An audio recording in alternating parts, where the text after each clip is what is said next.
Runlud is a world where people are born with skills. Because of this, people were able to develop civilization.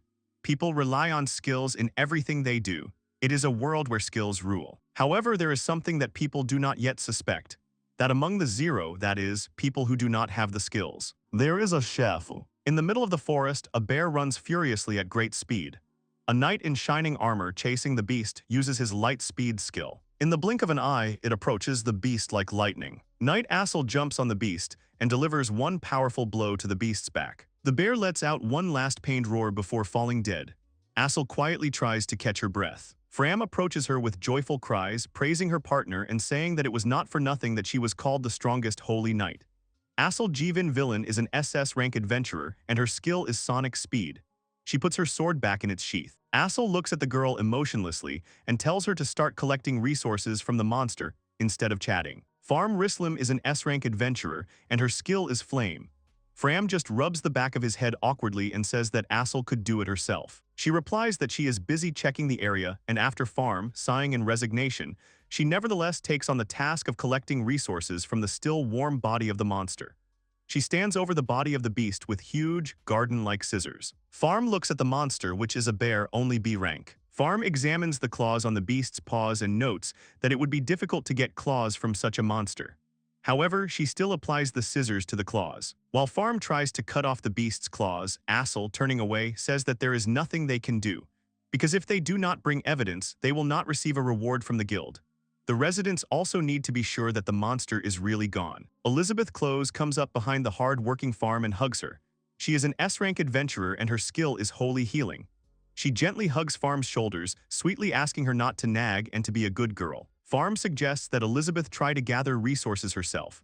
However, Elizabeth politely declines, saying that she would rather pray for the one doing it. Farm is not satisfied with this answer, but she resigns herself to it because she is already finished anyway. Assel, hearing this, suggests to her comrades to go back, because there is nothing more for them to do here. Suddenly, an unfamiliar voice calls the girls away.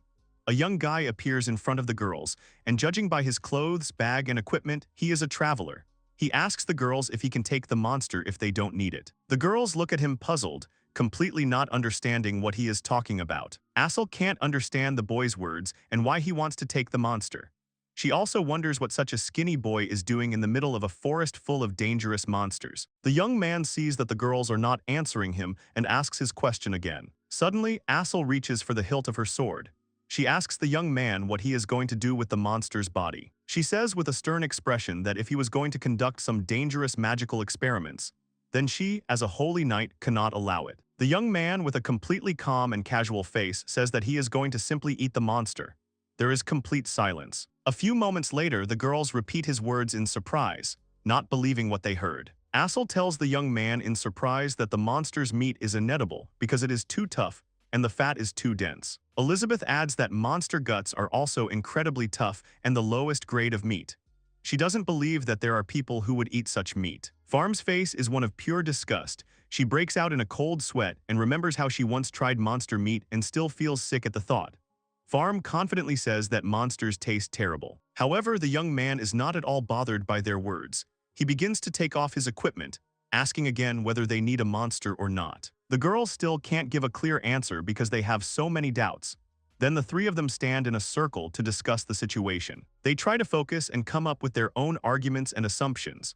They assume that the guy was just lost and so hungry that he went crazy and wanted to try the monster's meat. Suddenly they hear an animal approaching behind them and Assel immediately turns around. A wild wolf appears before the girls, with beautiful, fluffy and long fur and long, sharp claws. Assel realizes that it is not just an animal that stands before them, but a divine wolf. Assel becomes wary as she sees the animal approaching them. However, out of the blue, the wolf happily runs up to the boy like a big puppy. The boy calls the wolf one and says that he is a little late, and the wolf playfully repeats his name after the boy. He begins to stroke the wolf's smooth fur as it playfully cuddles up to the boy. The girls are surprised by the appearance of the divine beast, and Elizabeth replies that it is not often that one sees such a creature so close to a human. Assel looks at everything that is happening, not believing her eyes. She realizes that this is most likely the divine wolf Fenrir, and it is said that when it reaches its adult form, it can cross 5 mountains in one jump. This divine beast can be compared in strength to the most dangerous S-rank monster. Assel had never heard of such a beast getting along so well with a person. Meanwhile, the young man looks at the monster's body with interest, and the wolf looks at the bear with appetite. After this, the young man takes off his backpack and takes out a large bundle, after which he straightens it out and places a giant leaf on the ground. Farm explains out loud to his companions that this is a yagu leaf. She says that this leaf is often used by travelers because it has useful properties such as thermal insulation. The young man folds his hands and, closing his eyes, begins to work. After this, he sticks his hand into the bear's body through the open wound and takes out one of the organs. He looks at the gallbladder appraisingly and is glad that it is still intact. Then he ties a small knot on top of the bladder.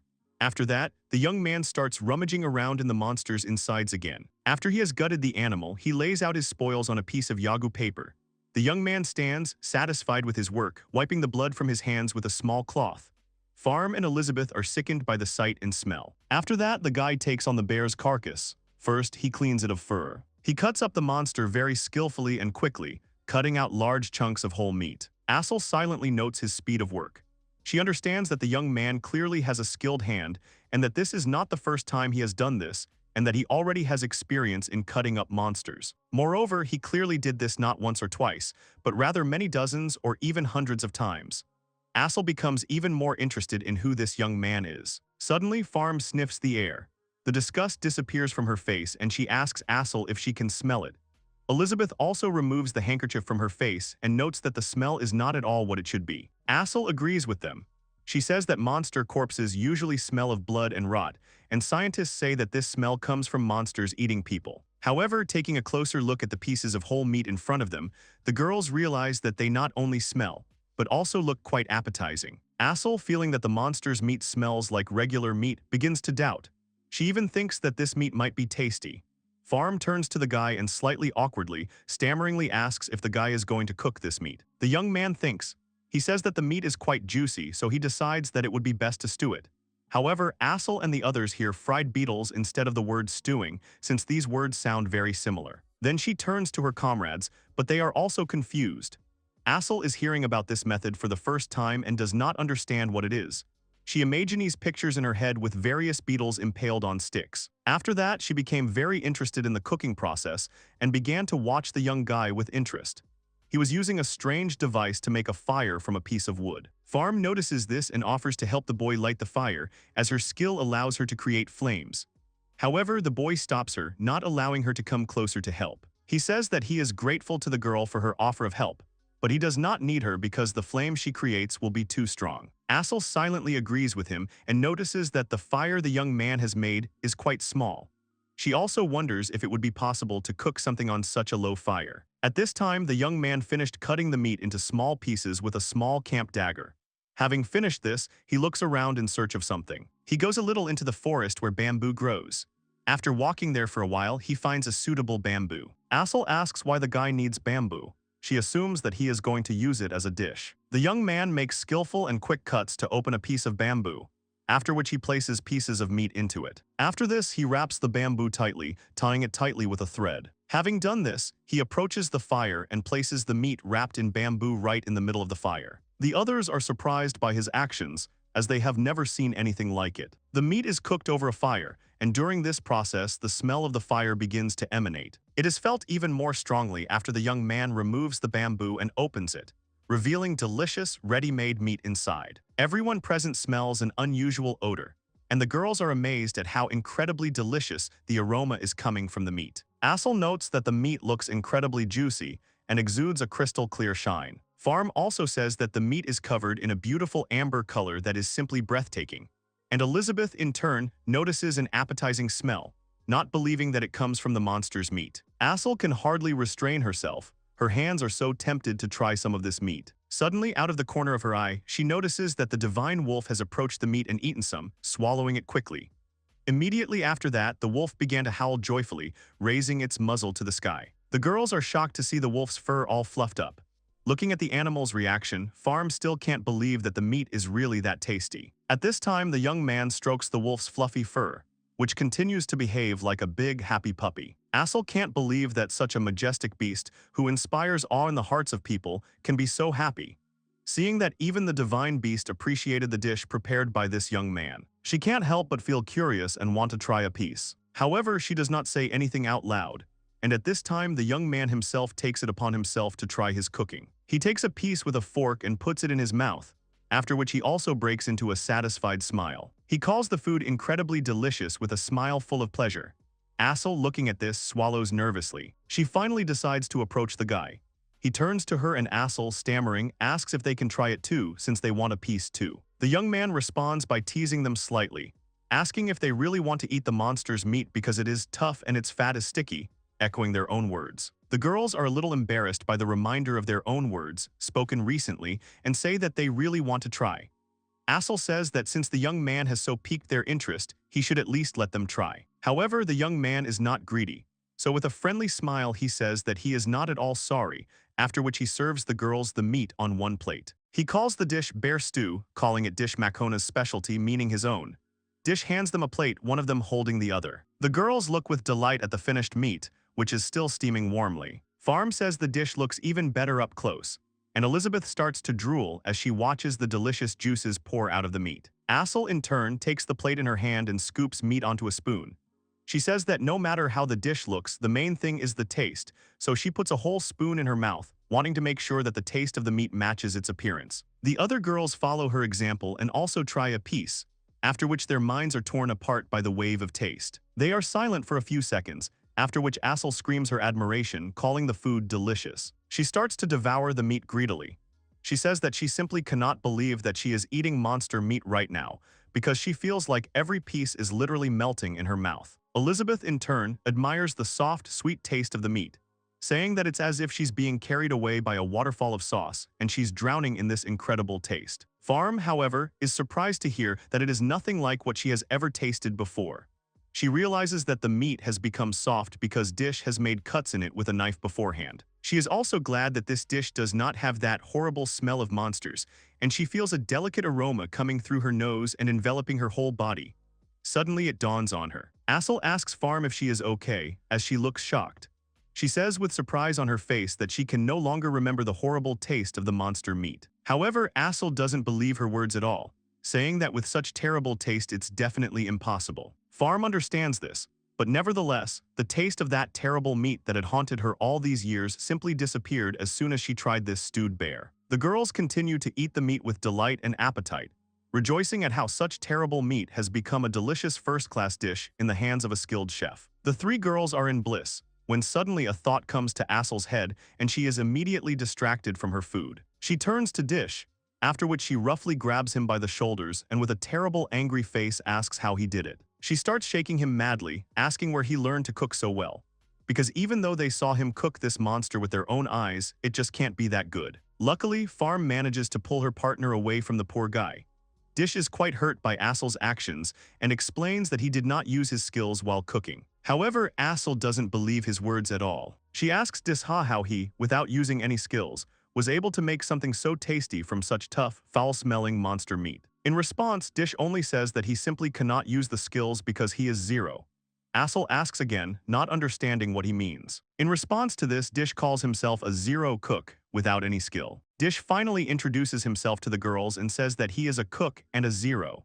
The girls aggressively pounce on him with questions. They ask how he could subdue a divine beast without training or cook such a delicious dish from monster meat. The girls shout over each other until Dish finally interrupts their stream of questions. He resigned himself and decided to tell the girls his story from the very beginning. It all started 10 years ago. Disha, who was still a child at the time, in tattered and worn-out clothes, is thrown out into the street. A tall and strong man standing in front of him tells the child that he is fired and demands that he not show up there again. The man calls the boy a zero out loud, which is heard by passers-by walking down the street. They begin to whisper gossip about Dish. Some say that he is the child of a scientist who died from the monster's curse. The man, meanwhile, tells Dish that it is, of course, commendable that a child without skills is trying to feed himself. However, they started receiving a lot of complaints after they hired Dish. The man says that you can't tell customers that the food is not fresh or the water is dirty. The boy is no longer welcome in the establishment. The boy gets up from the ground, shaking the dirt off his clothes. He says casually that he was only taking care of the customers instead of the careless owner. He also says that he is sure that even a person without skills can cook dishes better than the local cooking, and that the man cannot fire him because he quit himself. For these words, the angry man hits Dish with all his might. He scolds the child and threatens to throw him into the mountains for such words. Everything darkens in Dish's eyes. Some time passes. Dish wakes up from a faint into which he fell after a strong blow to the head. He sits on the ground, feeling a strong pain in his body, as the boss who hit him has a rather heavy hand. Having more or less come to his senses, Dish looks around. Suddenly he realizes that he is not in the city but somewhere in the middle of the forest. He has absolutely no idea where he is, and it is very dark around him. Suddenly he understands. Dish sees a forested mountain landscape far off on the horizon. He understands that the boss, or rather the former boss, must have really thrown him out into the mountains. It was so dark and scary around that Dish, being only a child, could not force himself to move until dawn. After dawn, Dish began to wander through the forest. He had not slept all night and the forest was filled with monsters. On top of that, he was terribly hungry. Suddenly, he heard a sound and stopped. He sees a B-rank monster, the two-horn, not far from him. It is a huge two-horned horse. Unlike unicorns, it prefers darkness. Although it is a herbivore, it is still a very dangerous monster.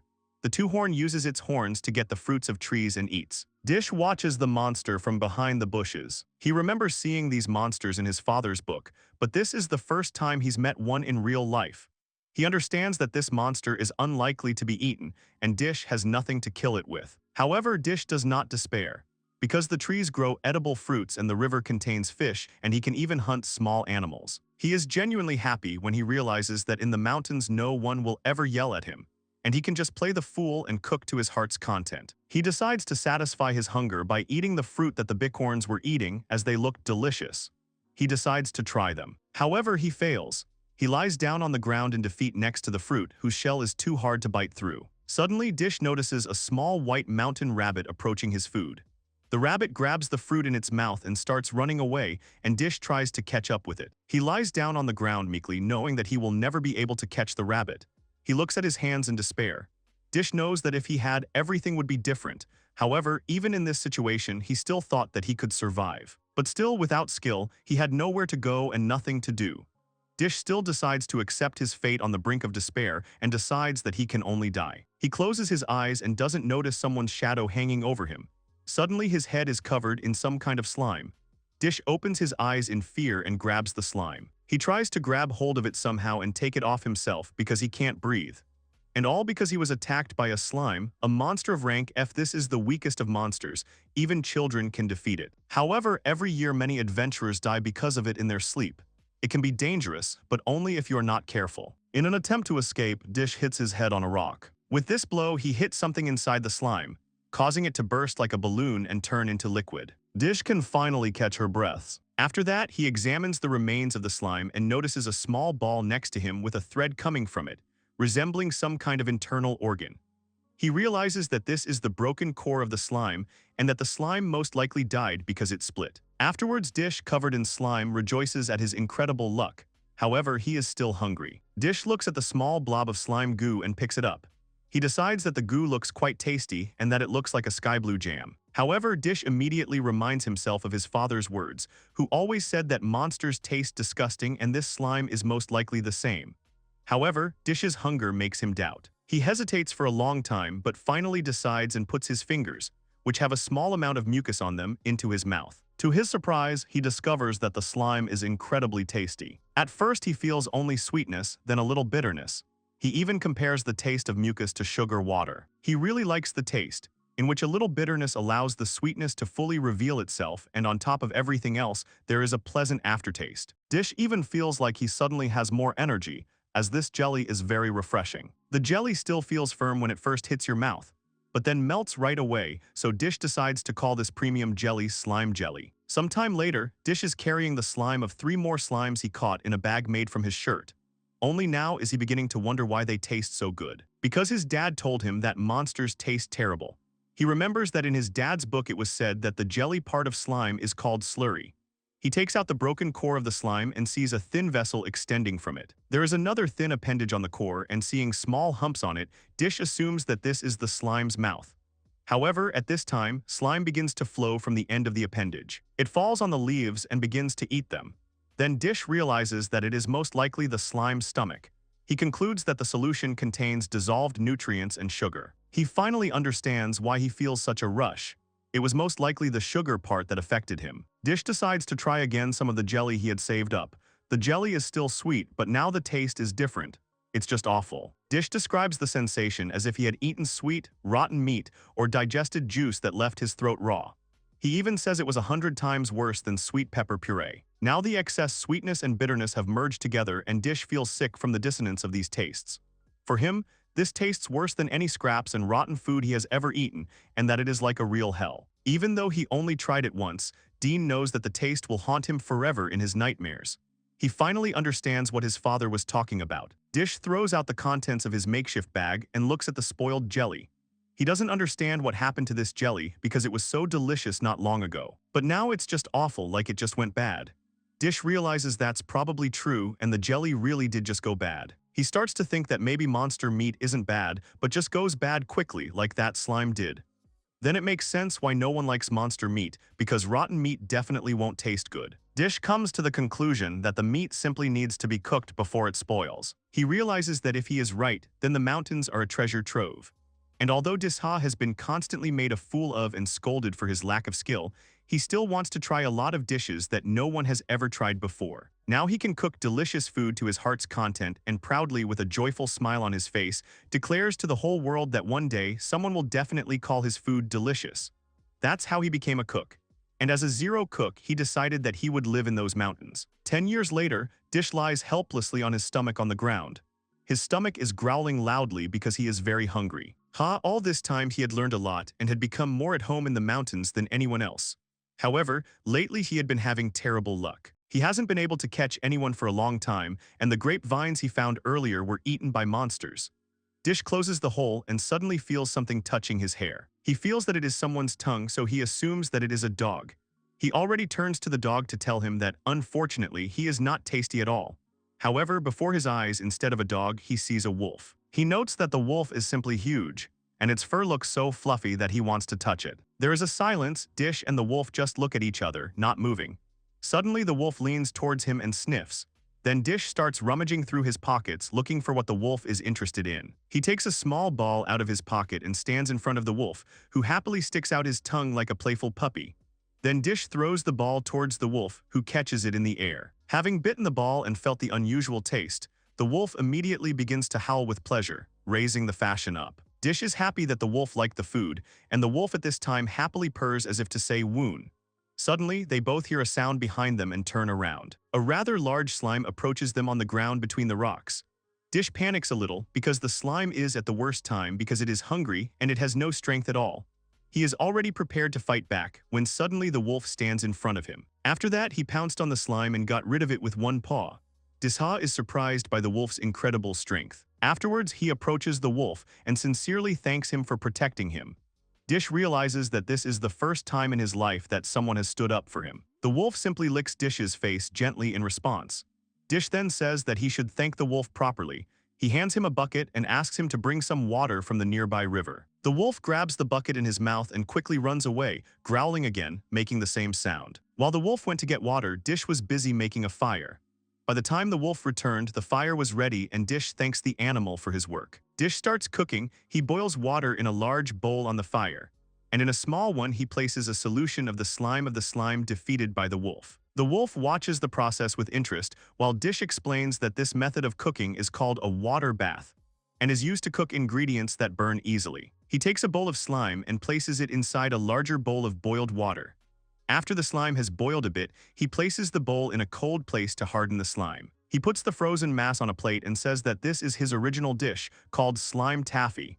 The wolf looks at the dish with delight and amazement. He purrs happily again, starting to actively eat the taffy. Dish also takes a small piece, explaining the principle of cooking to the wolf, his only interlocutor. He says the natural sweetness of the dish comes from the slimes eating not only various fruits, but also rock salt, for example, so the taste is richer than that of candies made from regular sugar. He also says that chefs who cook with skill can heat or cool food instantly. Therefore, the taste and texture of food can be greatly affected by sudden changes in temperature. Dish is clearly pleased that since he is a zero, he learned to cook this way without relying on skills. Dish asks the wolf if he likes it, to which the wolf happily and contentedly purrs, rushing towards the youth. Dish happily pets the contented wolf. After some time, Dish finally decides to ask the wolf his name. The wolf only purrs again in response, making a sound similar to woon. Dish realizes that the wolf cannot speak and decides to name the wolf one. He asks if he likes his new name, to which the wolf smiles happily. After some time, Dish and One are sitting together in the bushes, watching something, namely their future prey. It turns out to be several wild errant crows. They are difficult to catch, have high mobility, and always stay in flocks. Dish tells his companion that the meat of a wild raven is the most delicious, which obviously pleases the wolf. In response, Dish asks One to catch one of the ravens by the throat without damaging the body. At the same moment, One furiously attacks a flock of crows. Dish watches the whole carnage, accompanied by the loud and chaotic cawing of the crows. One is strong but uses quite brute force. However, in the end, he managed to catch the largest raven in the flock, for which Dish praises him and calls him an excellent hunter. After this, having built a small fire, Dish prepares the bird's carcass. He cuts off the bird's head and plucks the feathers. Then he uses a small torch with a flame on the end to char the carcass. He does this to get rid of any remaining small feathers. After that, he moves on to cutting, removing the legs and guts. After that, he carefully separates the meat from the bones. Dish looks at the big piece of meat and is happy about such a good catch, because this crow is the size of 3 ordinary birds. One is standing nearby and already sticks out his tongue looking at the meat. However, Dish asks him to wait because he is going to fry the meat. Dish cuts the meat into cubes, puts it on skewers and fries it. The result is a delicious raven shashlik. Dish hands one of the skewers, while the wolf looks at them with incredible joy and anticipation. Dish takes a bite of the other skewer as well. After tasting the meat, Dish and One were simply delighted with the incredible taste. Dish feels that as soon as you bite into the meat, the fat inside gives off a pleasant sweetness. It's a sweetness that only comes from high-quality meat, plus the pieces of meat are very crispy on the outside, but tender and juicy on the inside. Dish knows that even though these birds are predators, their diet is not limited to meat. They also eat fruits and nuts, which is why he believes raven's meat acquires such a delicate and multifaceted taste. Dish and One continue to enjoy the meat, with Dish noting that it tastes nothing like cheap, tough meat, thanks to its rich flavor and tenderness. After the meal, Dish and One settled down comfortably on the ground. One surrounded Dish with his soft and long fur, lying down around him, and Dish in turn lay down lightly on the wolf's large body. He says that this is the 3rd time he has eaten this dish, but this time it was the most delicious. He is sure it is because he ate it with One, and says with a smile that he hopes to have his partner in the future. At this point, Dish finishes his autobiography, which he had been telling Assel, Elizabeth, and Farm all this time. However, looking at the girls, he notices that they are not listening to him, but are simply actively eating. He is indignant because he is no longer sure that the girls were listening to him at all. Assel tells him not to look at her like that because she heard everything perfectly well, but Dish clearly does not believe her. After this, Assel says that she also really wants to try fried raven, and Dish finally understands that no one cared about his story. He sighs resignedly, after which his usual friendly smile returns to his face. He says that if the opportunity arises, he will definitely cook this dish for them. In response to this, Assel immediately decides to go crow hunting right now. Farm reminds them that they were going to go to the guild to check in, and Elizabeth notes that it will soon be sunset. At this time, the Zero Chef Dish Makhan did not even suspect that one day the whole world would hear his name. In the mansion, in one of the rooms, Assel is sitting, already without armor, in an ordinary light dress with a necklace on her neck. She is sitting at a table on which there are many different dishes, but for some reason Assel looks depressed. Someone calls her away. Granson and Carol stand next to each other, looking at the lady with concern. Carol asks if the lady doesn't like what she cooked for her today. Granson says that the dish turned out great today and politely asks the lady to try it. He even suggests that the lady doesn't eat because she's decided to go on a stupid diet. Carol Harnaz and Granson Marlam are the maid and butler of the Willen household. Carol's skill is mixing, and Granson's skill is water attack. Assel looks at them and smiles, apologizing. She says she was just thinking, after which he takes a piece of meat and eats it. She confirms that the food is indeed delicious, and the beef is cooked just the way she likes it. She praises Carol for making a dish that is great for restoring stamina. She also praises Granson for serving excellent, top-notch juice. However, deep down, the princess still knows that she still can't forget the taste of that monster dish made. After dinner, Assel goes to the window and pushes it open with force. She has decided to go to the mountains tomorrow to find Dish. Even being the strongest holy knight, Assel is unable to resist. The next day, Assel really does come to the mountains, again with her armor and sword. She understands that she came to the mountains, but has no idea where to look for Disha. At this time, her stomach growls loudly from hunger. She also thinks that the young man may not live in this forest at all, but simply came from another city. Assel understands that she will most likely not be able to fight off the strong monsters because she is very hungry. However, she does not give up, because she is sure that fate itself connected them with his cooking. However, at that very second, a large bear comes out of the bushes right towards Assel. She is tense because she doesn't have a group now, and she's starving and has no strength. However, upon closer inspection, she suddenly decides that the bear looks really tasty. Therefore, out of hunger, she aggressively attacks the monster. However, before the knight can strike the bear with his sword, the divine wolf rushes at him, grabbing him by the neck with its mouth. Assel decides not to interfere and upon closer inspection recognizes this wolf, because it was he who was with Dish that day. She admires how the wolf killed the bear with one blow. Because even she would have a hard time defeating such a monster with one blow, this Fenrir had enough strength to do it. Assel understands that since the wolf is here, the one she came for must also be somewhere nearby. At this time, Dish comes out of the nearby bushes, praising one for his good work. Assel is terribly happy that she finally found Disha and her reaction even scares him. He doesn't remember her right away, he only understands that he has seen her somewhere before. He thinks trying to remember the girl, while Assel is amazed by his lightning-fast forgetfulness. Assel pulls herself together and realizes that she needs to calm down because she is fussing too much. She is embarrassed to say right away that she came to taste Disha's cooking again, so she decides to just start a conversation first. She introduces herself and apologizes for disturbing him. She addresses him by name, which surprises Disha, and he praises Assel for her excellent memory. Assel aggressively shouts back that it is natural that she remembered his name, since it is difficult to forget someone who cooks so deliciously. After that, she immediately changes the subject. She says she's been wondering all along if Dish made a pact with the wolf. Dish pets one who is fawning over him and says that Assel calls him strangely, and that one is just his pet. Assel is silent for a second in confusion, after which she again attacks Dish with screams, not understanding how he even made a divine beast his pet because they cannot be tamed. Dish casually says that he simply fed one some candy, which shocks Assel.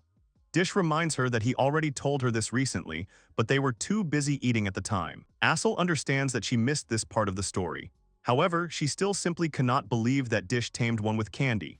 Assel simply does not understand how the Fenrir, which no one has ever managed to tame, so easily fell for candy. Assel then asks what skills Dish has, to which he reminds her that he has no skill, and Assel apologizes for her forgetfulness. Dish simply asks her to speak too politely, which pleases Assel, and she already wants to continue the conversation, when she is interrupted by a loud rumble from her stomach. She apologizes sheepishly and says that she hasn't eaten anything since the morning, and it will soon be dark. She feels ashamed to ask for such a thing, but she asks Dish if he has any food. Dish says that if we are talking about something edible, then the only food he has is the bear that one recently caught. Assel becomes even more embarrassed and asks if Dish can cook the bear again like last time. He only apologizes and says that he can't today. Assel can't utter a word in response. She falls to the ground in despair. Dish clearly sees that the girl really wanted to try that dish again. He says he can't cook it now because there is no bamboo in the forests, and it is bamboo that contains the ideal amount of moisture for stewing. Assel doesn't understand where the moisture could come from in such a dry plant. Although she finds it hard to believe, if he says so, she believes him. Dish looks at one, who is standing over the carcass of the beast, wagging his tail and sticking out his tongue, and says that Assel is clearly not the only one who is eagerly awaiting his dish. Then he suggests Assel to go to his place. Assel is very embarrassed by such words, because she understands that a girl of her status should not go to visit. But as soon as Dish says that he will feed her deliciously, she immediately agrees to go to him. The three come to a huge tree with a wide trunk and powerful roots, among which stands a wooden door, to which a rough staircase leads. The heroes stand next to him. Assel, looking at this tree, wonders how old this huge tree is. Dish says he doesn't know either and calls the tree the Guardian. He explains that he calls it that because monsters, for some reason, don't come close to the tree, so it's very peaceful around it. He opens the door, inviting the guest in.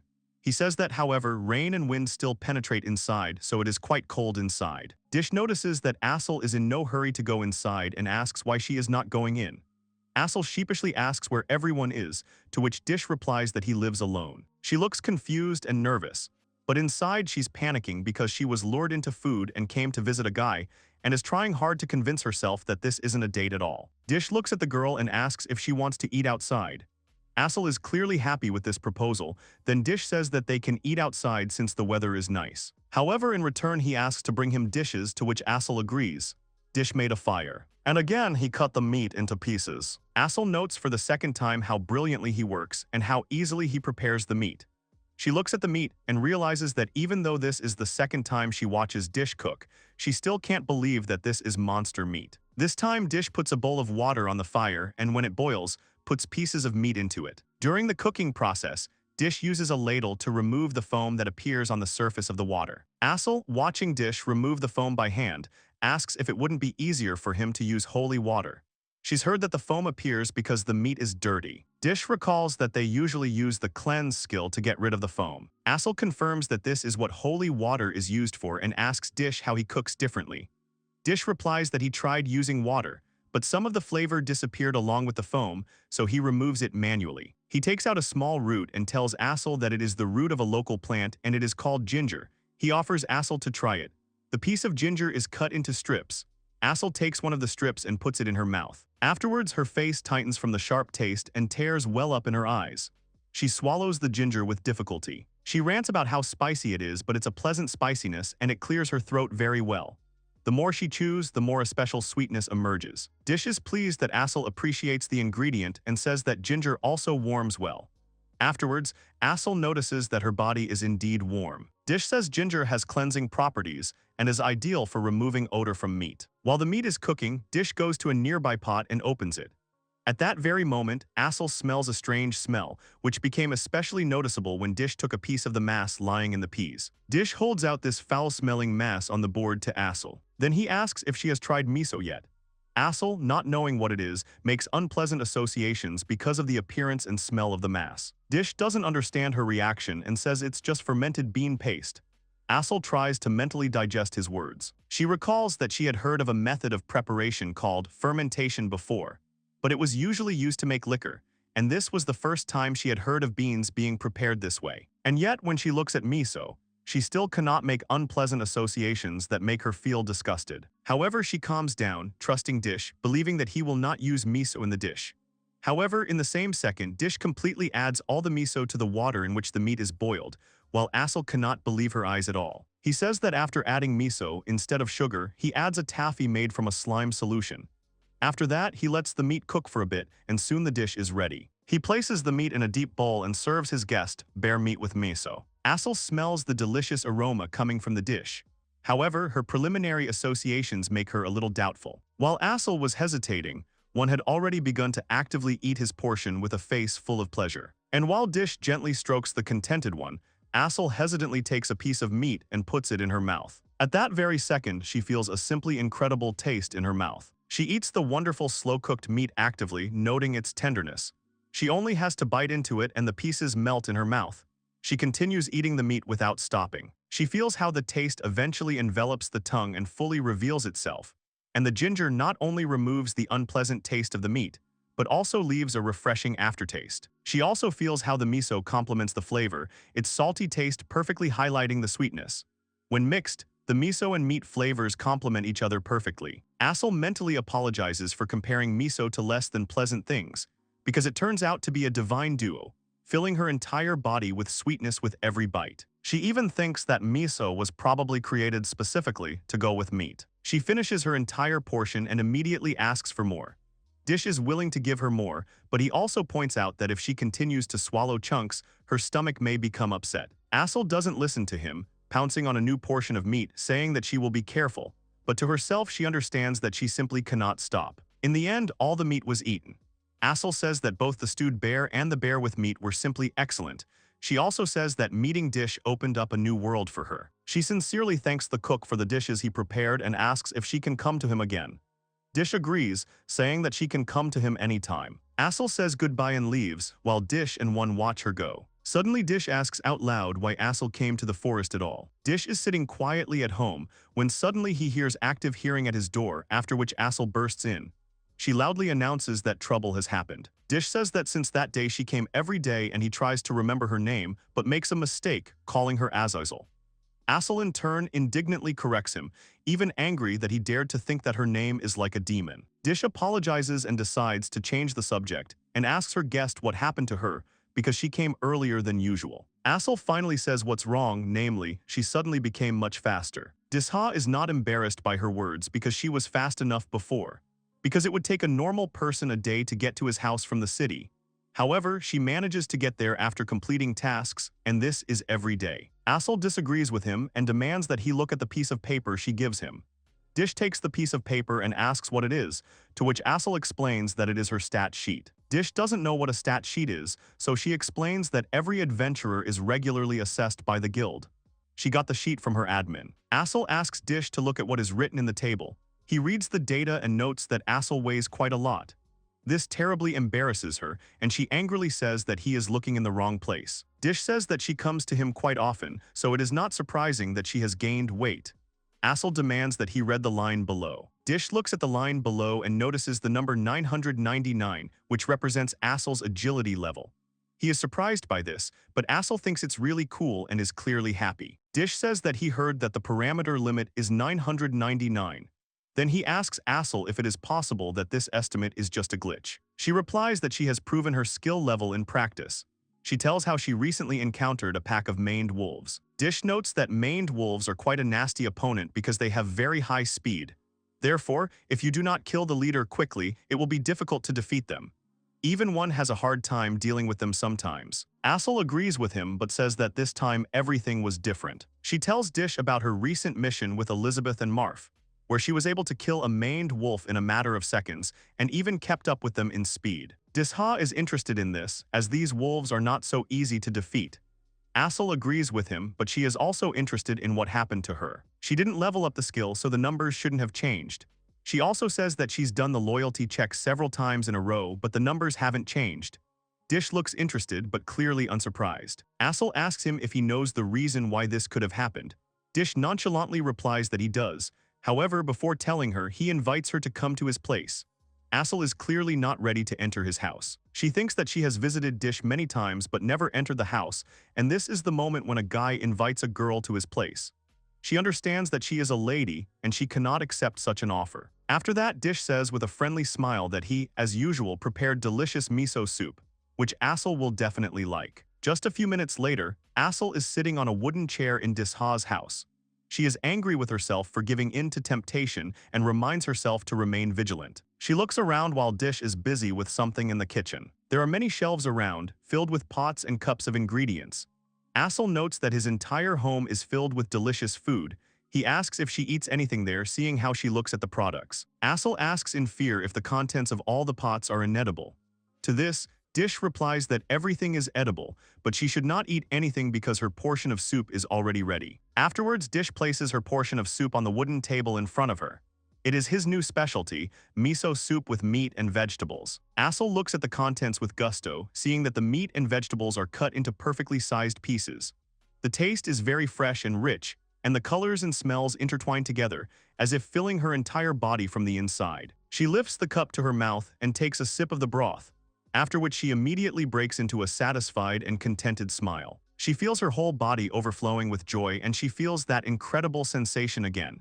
Dish notes that the meat is tougher today, but that's a good thing, because if you chew it well, its unique flavor is revealed. Assel feels that as soon as she bites into a piece, the threads of flavors intertwine and reinforce each other. Finally, she tastes the potato, which is perfectly intertwined with the other root vegetables, all complemented by the salty taste of the miso, which sets off the sweetness. Assel feels the most genuine happiness and even imagines that potatoes, other vegetables, meat, and miso joined hands and began to dance a waltz in her mouth. She feels the perfect combination of four tastes. Assel continues to enjoy the delicious soup while Dish is busy with something.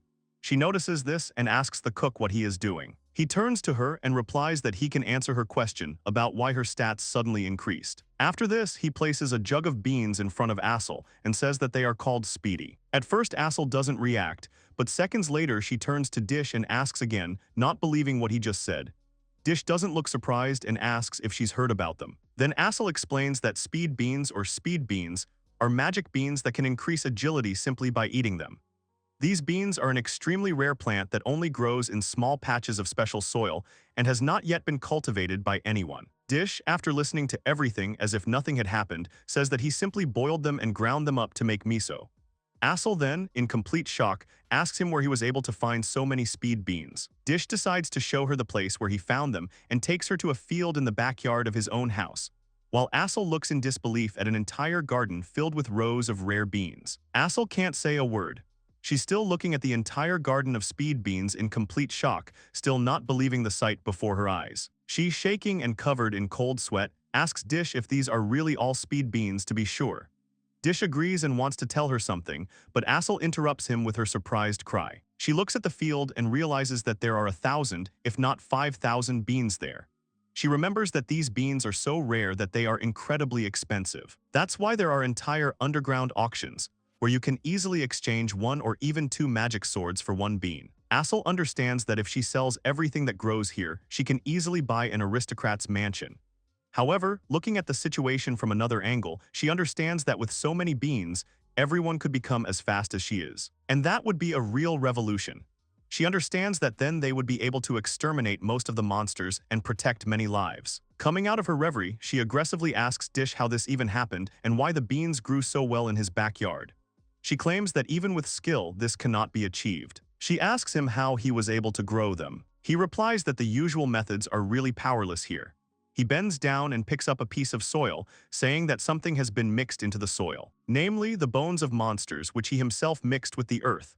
Assel asks again in surprise, and then Dish explains that they contain the remains of mana. He says that once in the mountains he saw beans growing around the skeleton of a monster, and that was when he came up with this method. Assel replies that it's simply amazing and she absolutely must tell everyone about this method.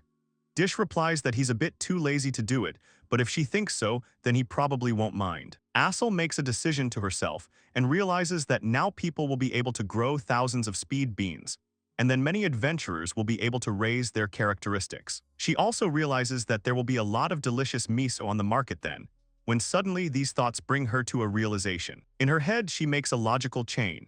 She understands that then she will be able to eat miso without leaving home, like a regular product.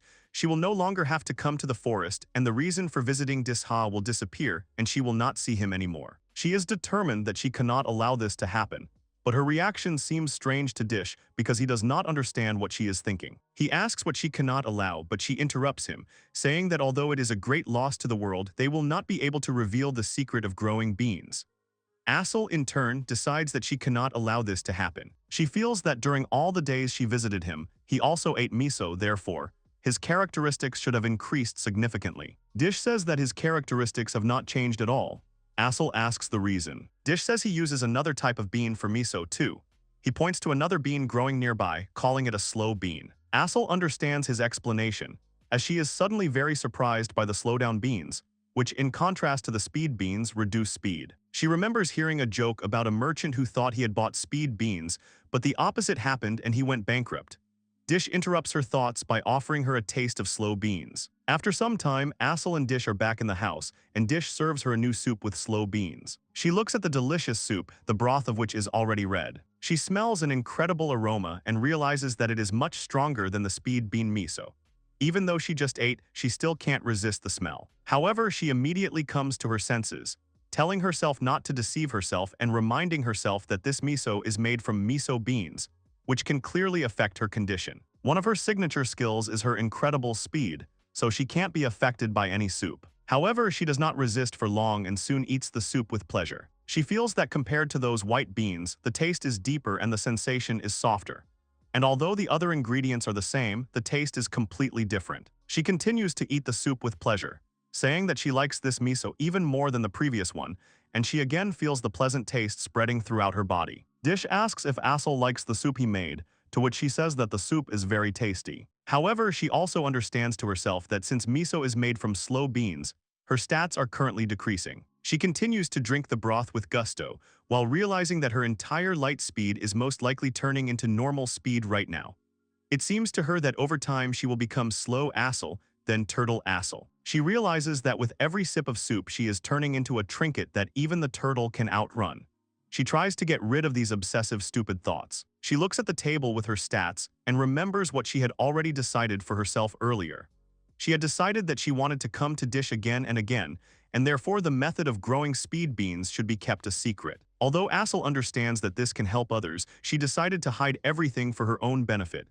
And this means that as atonement, she needs to fight for 10 people herself. She understands that she can never lose to herself. However, moments later, she happily asks for more soup and Dish takes hold of the giant pot, saying that there is still plenty of soup and she can eat as much as she wants. Despite everything, that day Assel Light's speed lost. Sometime later, Assel was fighting monsters on a mission with Elizabeth and Farm. Elizabeth asks her partner if she has noticed that Assel is slower than usual today. Farm agrees, saying that she can see Assel putting all her strength into the fight, even though these monsters are no match for her.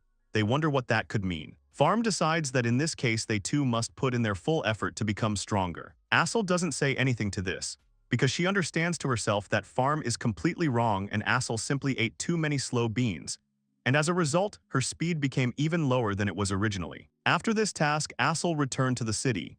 She came to a girl named Fawn, an administrator who is checking her characteristics. Fawn says that Assel's status has changed again. Before, her speed had increased to 999, but now it has dropped again and her weight has increased. Assel is not sure if this is good or bad. Carbania is one of the most influential states of Runlud. It was founded in 420 and is the fourth largest city in the world in terms of area, located in the northwest of the mainland of Cayman-Tos. Of course, the state has everything: mountains, forests, fields, and also access to the sea. Therefore, it is actively developing to this day, taking advantage of its favorable location. The continent has all 4 seasons. They say that Carbania is the most beautiful country in the world. It is here in the border town of Urbane that Assel von Villen lives. She and her partners, Elizabeth and Farm, arrive at the Adventurers Guild. Once inside, Assel approaches Fawn and hands her the quest materials. A cute girl in a work uniform and with fluffy ears on her head examines the materials.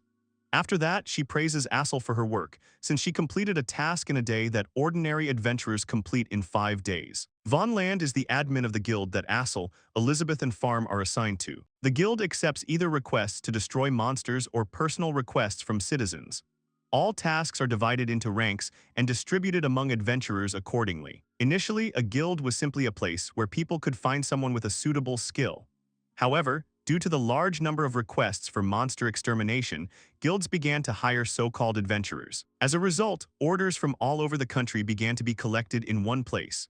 And after some time, it all turned into a well-established system, and now the reward is paid by the guild itself and not by the customer. Along with this, a system was created whereby, in order to successfully complete a task, parts of the monsters had to be provided as evidence. And those who have joined the guild can accept these orders, those who are called adventurers. They are heroes who destroy monsters and conquer previously unknown dungeons. At least that's what they say. The adventurers present in the guild turned their attention to the appearance of Assel, the Holy Knight.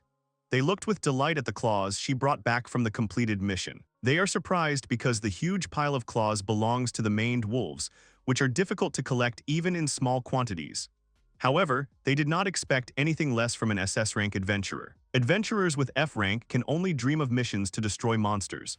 The girl next to them agrees, sadly saying that they have to carry out all sorts of assignments, either to catch escaped pets or to collect herbs. However, one of the adventurers interrupts their whining, enthusiastically saying that someday they will become as strong and cool as SS-ranked adventurers. Assel, listening to the young adventurers, understands that it is impossible to carry out only heroic tasks, and that ordinary assignments are also very important. She believes that these 3 are no less remarkable adventurers who have completed many useful tasks, and they are, in a sense, even great heroes. Assel is an adventurer of the highest SS rank, and the title of Holy Knight is given to her by the state. This gives her a number of privileges, as her rank is only achieved by outstanding individuals, so it is very rare. One of the privileges that Assel has as an SS rank adventurer is having such a wonderful group administrator as Fawn. She always provides all the detailed information on each task. She is a truly talented girl who supports Assel and her group with all her might. However, she is also always ready to help other adventurers. Fram's unusual behavior. She notes that Fram had been very quiet until recently, but has recently become more cheerful. Fram explains that she was simply shocked at first by the gap between her and Assel's skills. However, Fram has noticed how Assel has been pushing herself to the limit lately, even on simple missions. Fram continues, saying that she likes the freedom she has in battle and that she likes the new silent Assel. She in turn remains silent, turning away. Assel wants to clear everything up right now, telling everyone that it's all because of the slow beans and because she just couldn't resist the temptation. However, she can say that, so she keeps silent. Fawn approaches Assel and whispers to make sure that her agility has not recently returned to its normal level. Assel agrees but asks not to tell Fram about it. Vaughn agrees that it is better to leave everything as it is, looking at the joyful and enthusiastic Fram. Assel explains to Fawn that a lot has simply happened to her, but she has nothing to regret. She also does not think that there is any error in her characteristics. Fawn asks what happened because Assel's agility is not the only thing that has changed. Assel just looks away in embarrassment and mumbles something in response. Then Fawn comes closer to look her in the eyes and asks if Assel has a boyfriend. She is shocked and silent for a few seconds, then blushes terribly and squeals in embarrassment. Looking at her reaction, Fawn assumes that she was right on target with her guess, smirking contentedly. Assel desperately tries to convince Fawn that this is not true and that she does not have a boyfriend, but Fawn clearly does not believe her, calling her reaction suspicious. Overhearing their conversation, Fram adds that Assel has indeed been going to the mountains a lot lately, while Assel fearfully asks how she even knows this. Assel tries to change the subject, saying that there have been a lot of accidents lately. However, Fram immediately corrects her, saying that she means the usual mountains where people usually go to kill monsters. Suddenly, after these words, she comes to a realization. She remembers that it was in the mountains that they recently tried monster meat. After this, Assel immediately forcibly covers her mouth with his hand, not allowing her to say another word. Fawn only says with a smile that Assel has absolutely nothing to be embarrassed about, because she is a good girl and there is nothing wrong with the fact that she has a lover. Assel is still trying to refute Fawn's words, saying that none of the above is in any way connected with the change in her characteristics. However, immediately after this she becomes confused in her words, saying that these events may be partly connected, but in any case it should not worry them. Fawn, with the same smile, says that she understood everything. And after that, Assel turns her attention to Fram, asking if she is alive at all, since all this time Assel was holding her tightly by the neck and head. Assel finally looks at her friend, who apparently lost consciousness from such pressure. Assel immediately desperately asks Fram for forgiveness, trying to bring her friend to consciousness. Assel leaves the Adventurers Guild after everything that happened. She is clearly unhappy that her friends did not make up rumors about her, because she and Dish do not have such a relationship yet. However, she immediately becomes furious, not understanding why she thought that they were not in that kind of relationship yet. She starts banging her head against the wall, angry at herself. However, despite all this, she realizes that the truth has been coming to Dish a lot lately. She decides that she needs to stop neglecting her duty as an adventurer. Assel realizes that the guild includes Fram and the other newcomers, and she must set a good example for them. She decides that it would be better for her to give up going to Dish for a while. After these thoughts, Assel firmly decides that she will not come to Dish for some time, because she is a holy knight and must not deviate from the chosen path under any circumstances. She is sure that she can handle it. However, her confidence quickly breaks down and the next day she again comes to Dish, who serves her freshly prepared wild raven kebabs. Assel looks at the hot fresh meat with delight. She is simply beside herself with happiness, and Dish in turn reminds that Assel said that she wants to eat them again. Assel is glad that Dish remembered her words and thanks him for the food. She bites off a piece of meat and immediately feels the familiar, incredible, unique taste. She says these kebabs are not at all like those sold in the city, because the crow meat feels more elastic. Assel continues to eat the delicious shashlik, saying that the elasticity of the raven meat clearly does not make it tough. It is pleasantly elastic. The meat is perfectly chewed and the entire mouth is filled with meat juices. Assel would never have thought that such harmful birds as wild crows could be so tasty. Assel quickly eats her entire portion, leaving only an empty plate with skewers. She is full and happy that she was finally able to enjoy the long-awaited raven. However, after a few seconds she realizes. She starts screaming and getting angry at herself because she promised herself that she would not come to Dish anymore. At this point she notices that Dish is busy packing his things into a rather large backpack. Having collected everything, he puts the backpack on his back. Assel asks if Dish is going somewhere and he confirms. He invites Assel to look out the window. Assel understands that this could lead to problems, because even if only a distant mountain is burning now, the fire could easily spread through the forest and reach this place. Assel understands that if this happens, she will no longer be able to eat delicious food. However, she immediately changes her train of thought, thinking that their home is also dangerous. Therefore, she cannot hesitate for a minute. She turns to Dish, who in turn looks completely calm and carefree unlike her. She asks worriedly why he is completely calm. He tells Assel not to worry because the fire most likely comes from fire-eating birds. Assel, in turn, has never heard of these monsters. The Fire Eater is a C-rank monster that possesses the element of fire. As the name suggests, these birds are capable of consuming flames. They usually live in volcanoes and do not often attack humans. Dish explains that when there is no flame around, these birds create their own, after which they eat burning coals and stones to satisfy their hunger. Assel hears about such monsters for the first time in her life. She realizes that even if the fire was caused by a monster, she still can't ignore it, because from what Dish said, the fire should spread even faster. She tells him that if nothing is done, these monsters will harm people, which means she can't stay away. Assel draws her sword from its sheath and declares that she is going to destroy the fire eater. Dish asks if she is sure. She replies that she is sure because it is to save people. At this moment, one approaches Assel, and she is happy, because this most likely means that he wants to go with her, which means that together they can definitely cope. However, when she looks at one, she notices that he clearly looks excited and happy. She asks the wolf why he is drooling. Then Dish tells Assel that in fact, fire eaters are incredibly tasty. Assel is shocked, and at the same second her stomach rumbles loudly from the mere thought of a new tasty dish. Dish laughs at this, saying that he expected such a reaction, and he even calls Assel funny. Assel clearly does not share his amusement and sheepishly tries to convince him that he did not hear anything and just showed him. Dish stops laughing and asks Assel not to worry so much. Besides, he himself has wanted to eat fire eaters for a long time. He says that by destroying the monster, they will be able to protect people, as Assel wanted, and at the same time they will be able to enjoy delicious meat. Assel agrees to this arrangement.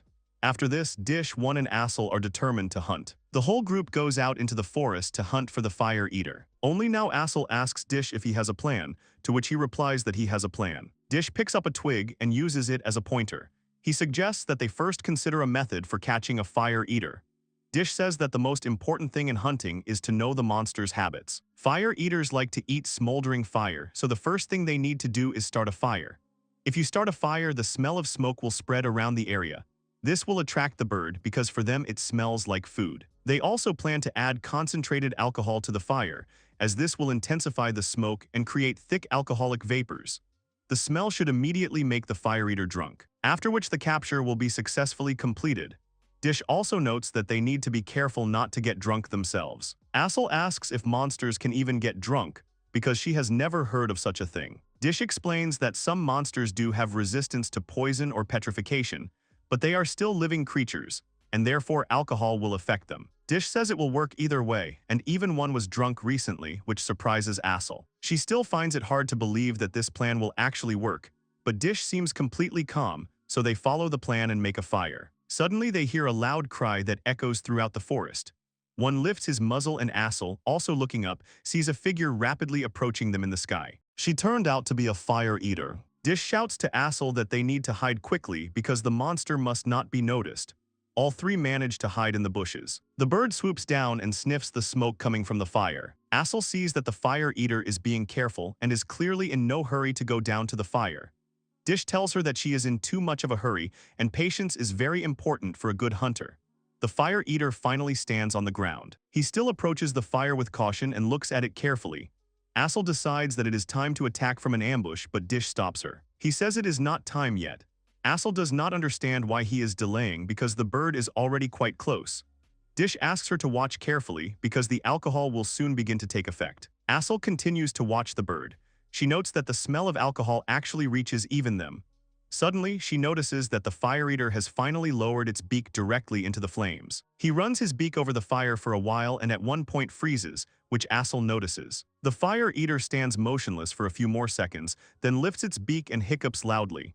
Assel watches in shock, asking Dish, still not believing that the fire eater just hiccuped. The bird first shakes its head in confusion, then spreads its wings. Assel is worried, thinking that the fire eater is going to fly away, but Dish tells her not to worry because the monster is already quite drunk. To Assel, it looks like a normal chicken walk. At this point, Dish says that now is the perfect time to attack. The next moment, Dish jerked to the side. Assel was sitting in pain but screamed Dish's name. Dish looked to the side and grabbed a bottle of liquid. He threw it towards the bird, which was walking nervously. The bottle broke and landed right on the bird. Assel was surprised that at first it was a strong drink, and now it was water. Dish thinks that for a fire monster, water is like poison, and for a drunken eater, it's like snow on the head. He thinks it really worked, but he doesn't understand what the secret is. Suddenly, Assel called him and asked him to stop. She said that no matter how much water you pour on him, it won't kill him. Then she was surprised. Assel thought that the bird's reaction had become very dull. She understood and said that if these monsters eat fire, then their own body temperature is very high. She had heard that if you lower your body temperature, your senses become dull and it becomes harder to move. She didn't think Dish had thought it through so precisely. At that moment, Dish attacked the bird. Assel said about excellent work. She looked at Dish and thought that he was very familiar with the smallest features of monsters. Assel saw smoke and heard screams. Many birds appeared. Assel didn't understand why so many of them had flocked together. Dish said that these birds also smelled the delicious aroma of smoke. The smoke had already spread quite far. Assel said that Dish was too calm, because it would be difficult to cope with such a number. Dish replied that he had only set a trap and was hunting. Otherwise, they would not have been able to catch the bird. Dish called Assel and asked if that wasn't why she came here. Assel said that Dish was absolutely right. One will help them too. Assel thought that this might be her hardest battle, but surprisingly she was confident of victory. The girl then took out her sword and told the birds to attack if they were eager to be chopped up for meat. The girl rushed to attack. Sometime later, Assel was breathing heavily. She rejoiced in her own power, and then rejoiced in her and one's combined power. Dish was surprised because he thought that the girl was only going to drive away the birds, but she chopped them all up. Assel asked Dish if everything was okay with the ingredients. Dish said that everything was intact, which means that everything is fine. If everything was damaged, the meat could be thrown away. Assel said she felt a little awkward and then asked why other meat would be unusable. Dish said that if you damage the insides, everything else will come out and you can throw it away right away. He said that this battle was long, but Assel and one were great. Usually in a long fight, concentration is lost, and then the attacks become sloppier. Assel replied that otherwise she would not be a holy knight. Then the girl said that she wanted to eat faster. Dish agreed but said that he would not be able to cook all the birds. Monster meat spoils very quickly, so he would only have time to cut up some. Assel was surprised. Dish told her not to worry, because there was enough meat for the girl to definitely eat her fill. After some time, Dish started cooking. Assel was surprised that he was cooking it right away. Dish said that fire eaters have a high body temperature to begin with and they are very hot. So if you start cutting it right away, you can get burned, so you need to cool the meat first. If you cool the meat too quickly, it will shrink and become tough. In this case, it will not be possible to return the meat to its previous texture. When the meat reaches approximately human body temperature, you can take the bird out of the water and pluck its feathers. Assel was surprised. The bird was red as if it was made of fire itself. Then Dish started cooking. Dish suggested that the guys try it. Assel asked about spices, but Dish said that the meat itself was very tasty. The girl began to taste the meat. The next moment she screamed with delight. Assel said that the meat is very spicy. The texture of the meat itself is good. It is elastic and unusually soft, but very spicy. As soon as you bite into it, your mouth is filled with meat juice. She also felt not only the spiciness of the meat, but also its sweetness. Dish smiled and said that if they waited a little, he would make something tastier. One and Assel sat and waited. Dish began cooking and using potato flour as a breading. Then he threw it into the frying pan, and the boys heard a divine sound and a delicious smell. The appearance of the dish was also attractive. Dish cooked chicken in batter. They accepted to eat the fire eater. The guys were surprised by the unusual texture. The meat was so crispy on the outside and soft on the inside. The potato breading was very crispy. The light, crispy texture gives way to the dense texture of the meat. They ate it all. Assel didn't expect fire eaters to be so tasty. Then Dish realized that Assel didn't know the most basics. Monster's blood contains mana. Since the fire eater has the fire element, the meat is spicy. Assel was not aware of such differences. Perhaps this is unknown even to the sages of the royal library. But for Dish, this information seems ordinary. Dish Machon is a very mysterious young man. Sometime later in the Adventurers Guild, Assel decided to put on a helmet. Assel turns around and her lips are swollen from the sharp meat. So she decides to put on a helmet to hide the disfigurement. The girl who belonged to the beast race was named Carol Harness, and recently she noticed something curious, which among other things concerned her mistress, the knight Assel. She and Carol met one day about 3 years ago when her parents died in an accident at the hands of a monster. At that very moment, Assel appeared in front of the little girl and bravely saved her from danger. Thus, the girl owed her life to her. And on top of everything else, she was left completely alone when kind Assel gave her a place in which she could live for a long time and to which she could always return. After that, the girl began to live in her mansion as a maid, setting herself the task of supporting her mistress with delicious food. because she, as an adventurer, was very busy. It was thanks to all this that Carol was able to notice how her mistress had, from a certain point on, begun to sigh while eating.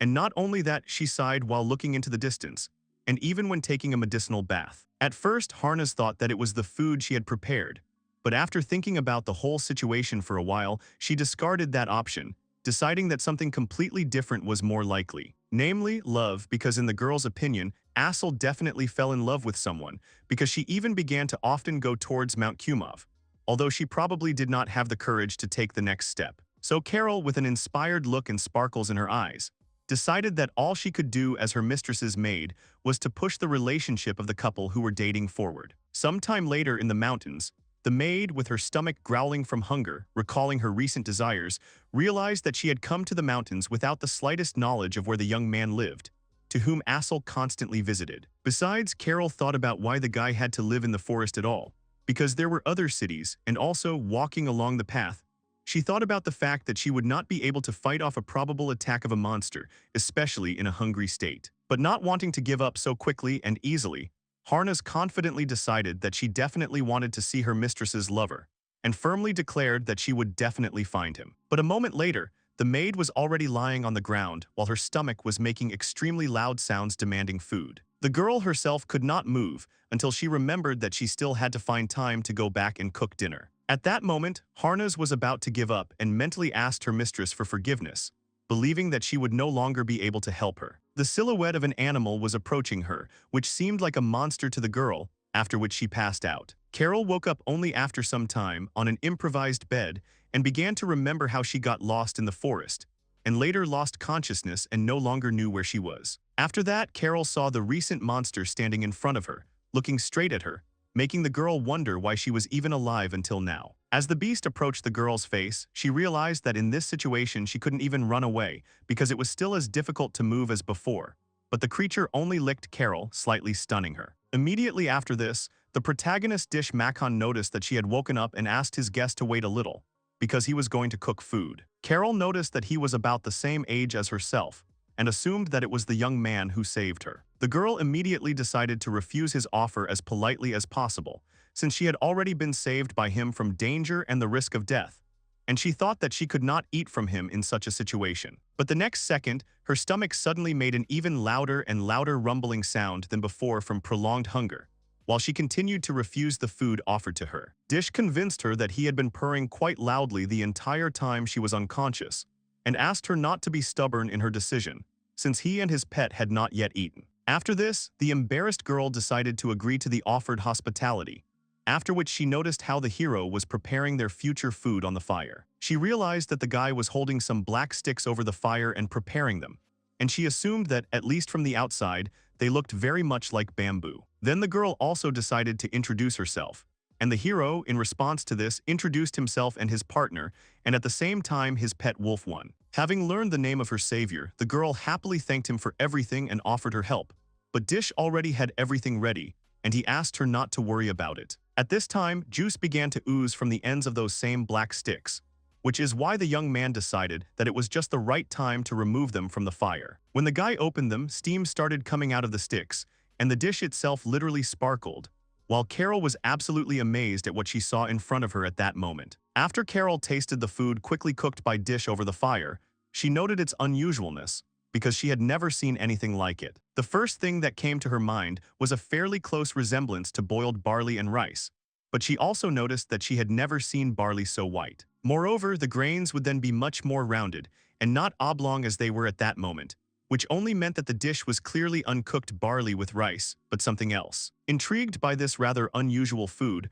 Harness finally asked the hero to try at least a small part of his dinner, and he had nothing against it. Armed with 2 chopsticks, the girl slowly and reverently tried the food that had been prepared just recently. Afterwards, she was quite surprised at how delicious it was, noting that the sweetness was revealed more and more with each movement, and the texture was elastic and pleasant. Delighted by the bright compliments on his cooking, Dish said that the dish, on top of everything else, was not even finished yet, and asked his guest to wait a little until the cooking was fully completed. At that moment she was perplexed, because even at the stage she was at that time the dish was quite tasty, and she did not understand how it was possible to improve the dish even more. But the young man did not inspire confidence in Carol, which is why she inquired about the white grains that made up the dish, clarifying that it did not resemble barley due to its whiter and more oval appearance. To this, Dish replied with an imperturbable face that these were madderage seeds.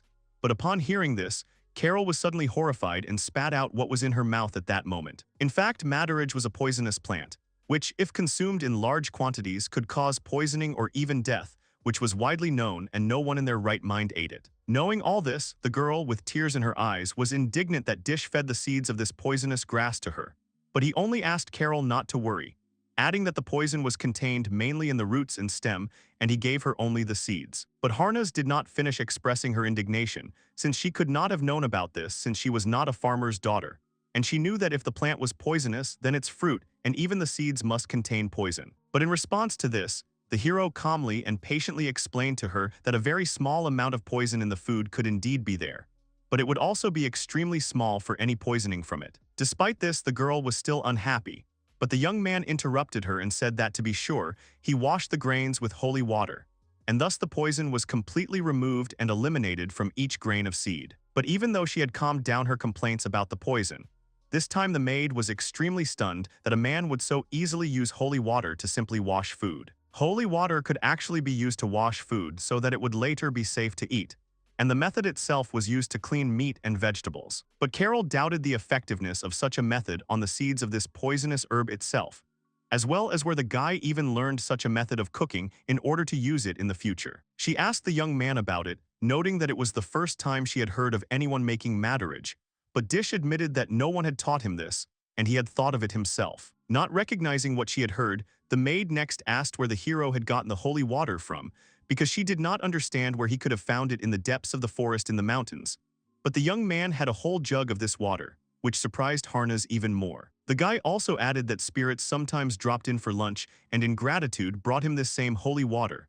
But even this surprised Carol. She could not believe that spirits actually came to dine with him, since she herself had never seen them, and therefore did not believe that such exalted beings would come to him. Next, Dish pointed to his pet, noting that one was a divine beast, which left the maid extremely stunned when she heard this, since she knew what beasts of that level were like. After that, she decided to summarize everything that had been said before, including that the guy was the master of a divine beast, and that spirits shared his dinner.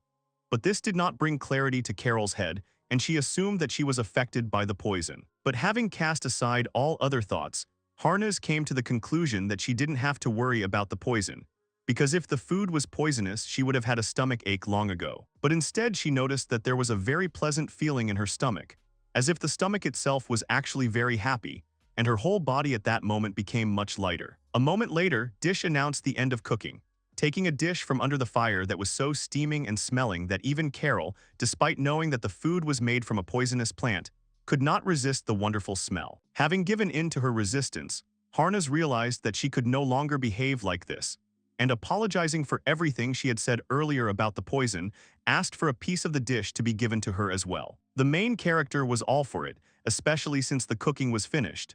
So this time he prepared a special dish of disha makhona piku madderage with miso. In response to the girl's surprise about the name, the young man explained that he came up with the name himself, and noted that the dish resembled the tip of a spear, which justified its name, which was confirmed by his pet and guest. Immediately after this, the girl began to eat, wanting to finally try the food that had been prepared moments ago.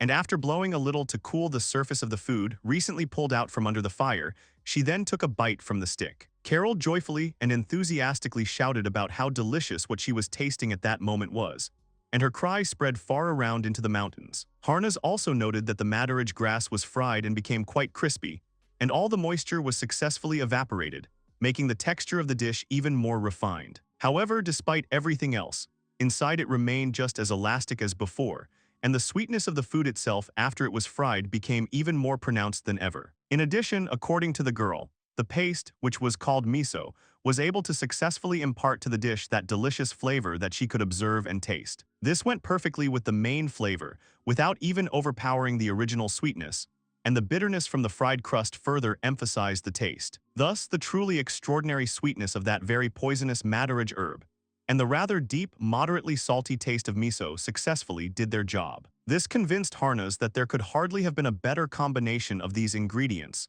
which she admitted outright, loudly declaring that the dish was incredibly delicious. A little later, when the plates were empty, the maid, after thinking for a bit, enthusiastically asked how the hero had even come up with this method of cooking and inquired about his skill. But Dish said that he had no skill at all this time, somewhat stunning the girl, after which he even further clarified that in fact he was only a level 0 cook. When Carol wanted to suggest something about the guy, a loud cry was heard from the depths of the forest. Assel was desperately calling her subordinate by name, to which she could not help but respond, because she immediately recognized her mistress. In turn, the adventurer who arrived at that moment jumped high above the forest and rushed towards Carol, and in a heavy fall knocked Harness to the ground, which caused her a little pain. But Assel, with tears in her eyes, was glad that finally, after a long search everywhere, she found her maid, for which she sincerely apologized, assuring her that she was okay. Carol also added that she was saved by a young man and pointed in his direction, in response to which Assel turned around, starting to thank the guy. But upon seeing him, she immediately recognized him as Disha, who briskly greeted her in return. Harness was surprised that the couple were obviously familiar, and thought about it, after which she finally realized that the reason why her mistress had been eating poorly lately and had been going to the mountains so often was precisely Dish. At that moment, she wanted to ask her mistress about why she had come to these mountains in the first place, about her new lover. But she was abruptly interrupted by her mistress and did not have time to finish anything she wanted to discuss. Assel saw how the hero was eating something tasty again, and despite the fact that it was someone else's portion, she declared that the young man had probably prepared a lot, so she was sure that nothing would happen if she took at least one. Afterwards, she broke into a smile from the guy's delicious cooking. Noticing this reaction of her mistress, Carol immediately thought about it and realized that Assel had never reacted so sharply and vividly to the food she had prepared. Thus, Harness turned to Dish and threateningly declared war on him, deciding that from that day on they would be rivals, while the others, including the hero himself, stared at her with misunderstanding. Carol continued, noting that she would win at all costs and win back her mistress's recognition, while Assel and Dish wondered if something had happened between the girl and her maid. Having announced such an event, Carol gathered her strength and decided that before the competition it was necessary to immediately begin training, and rushed forward from the forest on the way to her goal. Watching her, Assel was surprised by her extremely abrupt actions, and realizing the direction of her movement, immediately asked her to return, realizing that there was a steep cliff on the girl's path. Sometime after the latest events, a cry was heard in Assel's house that Disha was going to be invited to their house, which the hostess of the house herself was extremely surprised by. But Carol was confident in her intentions, adding that he had recently helped them a lot, and it was simply necessary to thank him. But besides everything else, Harness wanted to get the opportunity to find out who was worthy of cooking for Mrs. Assel herself, so she wanted to put everything in its place. Sometime later, in one of the rooms, there were several plates with exquisite-looking and literally sparkling dishes on the table. The protagonist was stunned by this sight when Carol invited him to the table, and with a slight grin asked him to help himself. After the young man took and bit into his piece of food, the maid asked him how tasty he thought the dish she had prepared was. But Dish was literally delighted with the insanely delicious food, and Carol in response only boasted that she made it with her own hands. After this, Dish paid special attention to the corn soup, which seemed very interesting to him, and he noted that it was the first time he tried chilled soup. Hearing this, the maid, pleased with her work, explained that to prepare this soup, she first stews the corn with the kernels, because the sweetness inherent in the corn is also present in the cob itself, which ultimately saturates the taste. Having learned about this method of making soup, Dish was surprised and decided to definitely try to do it himself one day, and then noted that the duck meat also turned out excellent and extremely soft. The guy also couldn't help but mention the perfect degree of doneness, and asked about the sauce, which in his opinion perfectly complemented the dish with its bitter taste, and he knew from one of the servants of Assel's house that a little beer was added to the sauce. Hearing this, the hero was surprised and immediately decided to try the sauce again in order to confirm his conclusions, after which he took a small amount of the sauce with his finger. After this, the young man immediately felt how the sweetness and bitterness inherent in beer spread throughout his mouth, but he also noted that it was not only the beer, and was sure that something else must have played a different role. But the resourceful level 0 chef, having some knowledge behind him, immediately guessed that the recipe for the dish included onions, bone meal, and garlic. He knew that if all of these were stewed together, the saltiness of the bone meal he had discovered, after some successful manipulation, would be in perfect balance with the sweetness of the onions and garlic. Thus, Dish perceived a moderate sweetness and a slight bitterness that did not overpower the taste of the meat, and he doubted that there was a more successful combination of such a combination that would be able to highlight the taste of duck meat. The avid cook immediately after eating the dish expressed his desire to cook something like this as soon as possible, and noted that Carol's dish turned out very tasty and also did not skimp on the sauce, which turned out simply amazing. While one of the servants politely thanked him for the praise expressed towards him, Assel was glad that Dish was pleased, because in that case the whole event was worth it. The guy who noticed her looked at her a little thoughtfully, and then noticed that she was completely unrecognizable, and added that at that moment she looked just like a real aristocrat. Hearing this, the girl became embarrassed, but Carol noted with displeasure that the hero could have found better words for a compliment. Dish himself, to the indignant discontent of the maid behind his back, noted that, in his opinion, clothes made a person look good, and he was sure that this was precisely a compliment. But Assel asked her maid to calm down because the young man had tried to praise her wholeheartedly. In response, the guy confirmed her words and added that the way she looked suited her very well. Hearing this compliment, the girl became embarrassed, and Dish wondered why the girl's face turned red. At this moment, Wu, with a joyful intonation, also decided to say something of his own, drawing everyone else's attention to himself. But Carol noticed that his plate, which displayed the dish she had prepared, had not even had anything bitten off and was left standing as is. The maid didn't understand why exactly the beast didn't like her dish, but Dish immediately apologized for it. He also clarified that this was not the case, because he ate food prepared only by the person he accepted with all his heart.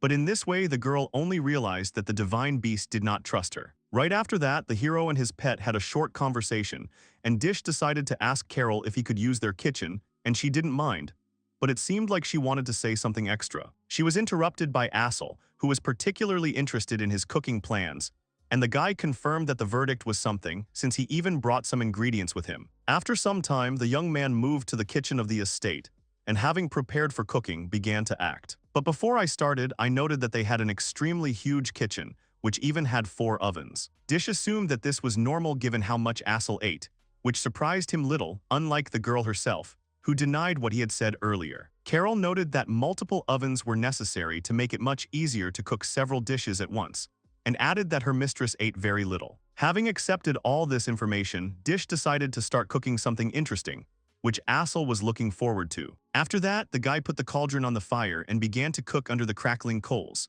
while Carol was already waiting with interest for what he was going to cook. The dish that Dish wanted to make was bone crackers.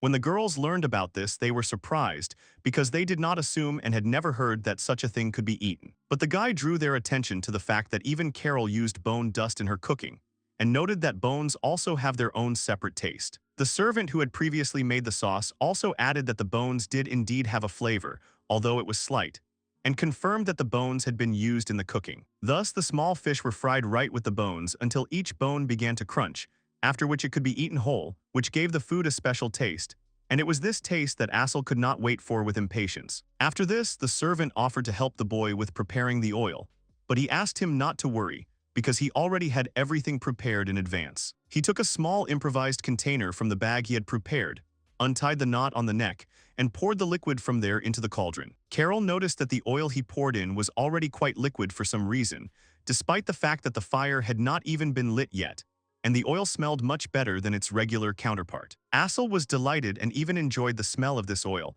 noting its wonderful aroma. Then the maid decided to find out what nature this oil had, and learned that Dish used oil from the fire sac of dragon bats. D-rank dim monsters had a predisposition to the element of fire, and from ordinary bats which also went out to hunt at night, they could, among other things, spew fire, which allowed them to hunt entire swarms of insects. Carol, upon hearing this, was extremely shocked that the guy was going to use monsters for cooking. She added that monsters are not eaten, even though there are exceptions such as those humans who eat monster meat as a delicacy. The second servant also noted that despite the dragon bats having an organ that stores oil, he did not think it was worth eating. Hearing all this, Dish just chuckled along with his pet, while the maid was indignant, not seeing anything funny in it. But the hero remembered his first meeting with Assel, and her reaction, which was absolutely the same as theirs.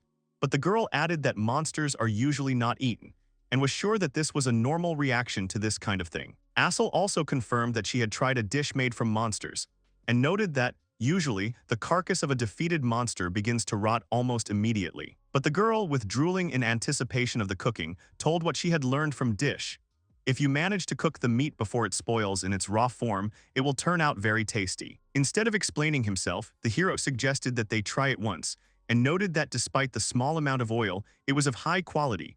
But most importantly, it had a wonderful aroma that low-quality oil did not have. Everyone else in the room confirmed the smell coming from the oil, deciding that it was impossible for oil to smell so amazingly spoiled. Instead of using the usual small fish as ingredients for his dish, Dish opted for something different: dragon bat wings. The hero added that these wings not only contained copies of different sizes, but also contained some meat.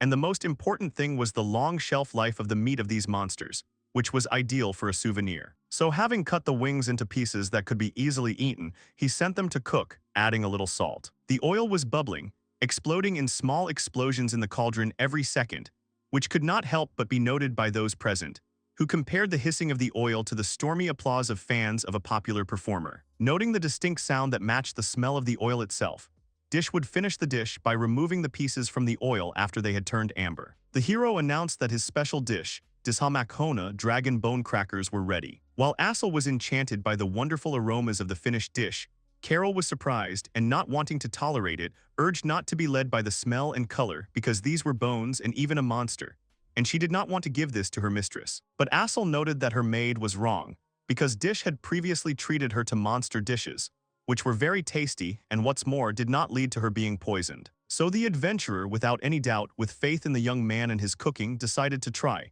after which a loud crunch was heard. This sound was noticed not only by Carol, but also by the rest of those present, which is why even the second servant decided to try the dish, while Assel and one were already gobbling them up without stopping. Everyone who tried the crackers could not stop and ate more and more, while the maid stood aside watching this. After some time of hesitation, the girl gave in and also tasted the demon bat cracker, and was extremely surprised and stunned. The next moment, she loudly shouted about how delicious the dish was, which was also confirmed by Assel, who noted the excellent texture of the crackers and the incredibly pleasant crunch after biting into them. Even the servant noted the thin layer of meat around the bones, which he thought added a nice layer of flavor to the dish, while having a completely different texture from the bones themselves. Thus, each of the three of them was completely absorbed by the taste, and noted the amazing spiciness of the fire monster, the perfect level of saltiness, and the deep natural aroma, thanks to which the dish did not become boring at all. At one point, Carl stopped and looked thoughtfully at the cracker she was holding in her hand,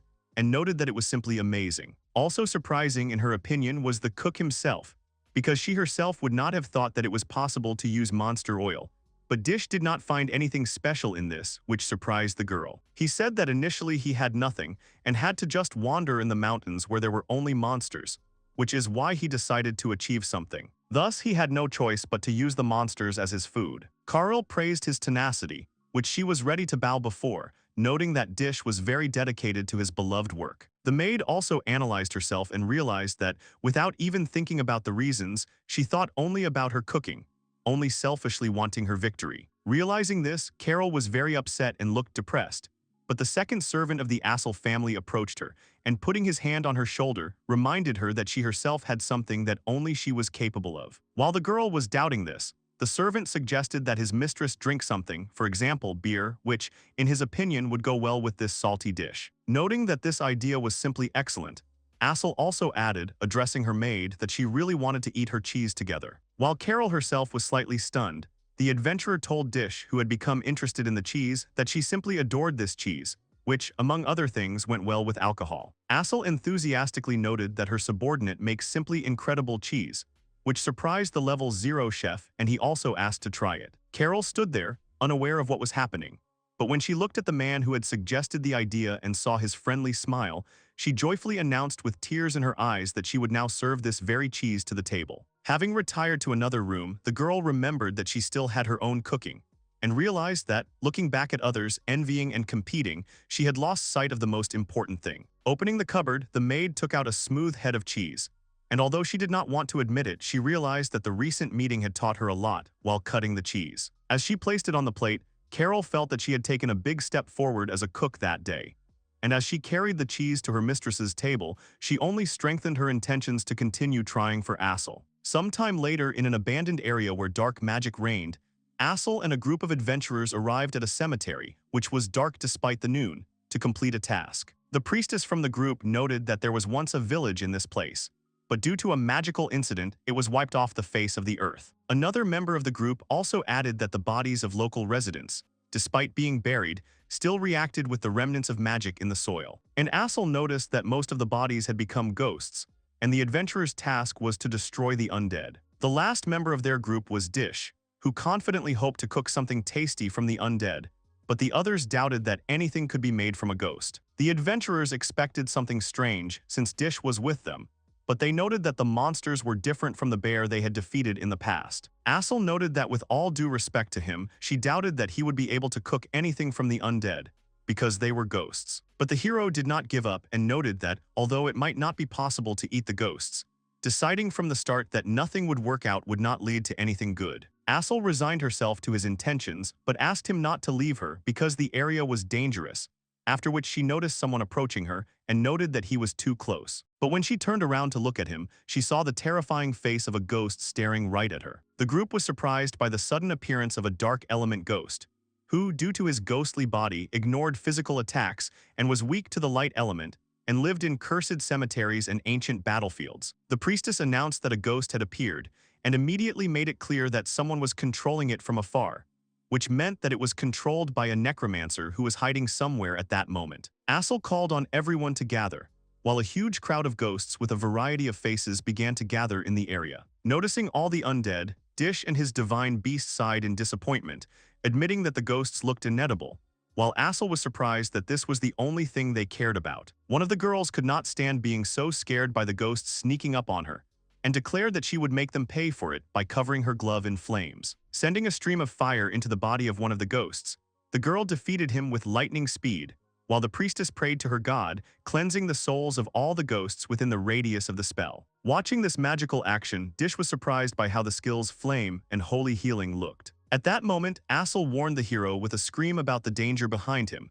A ghost was rushing towards him to attack. The girl delivered a chopping blow towards the ghost, but she was unable to cut it because her light speed skill only affected movements but did not have any element, which was sad for her to admit. The monster, meanwhile, having passed the swordswoman's attack, rushed in the same direction to Assel's loud cries. But the next moment, the ghost was pushed aside by a fluffy tail and disappeared into thin air after one sent it flying. Assel, who was very worried about Dish's life, was surprised by what happened, while the saint told about the rumors that divine beasts possessed an extremely strong holy element, and the situation confirmed that one was a divine beast. Assel thought about what had just happened and sadly admitted that her skill was powerless, making her completely useless in the battle against the incorporeal monsters. But Dish urged her not to be upset and added that he knew how strong she was. The girl, hearing this, admitted that he was right and that the matter was in the monsters, which did not concern her true strength. The next moment, a terrifying voice was heard from behind them, doubting the strength of the adventurers,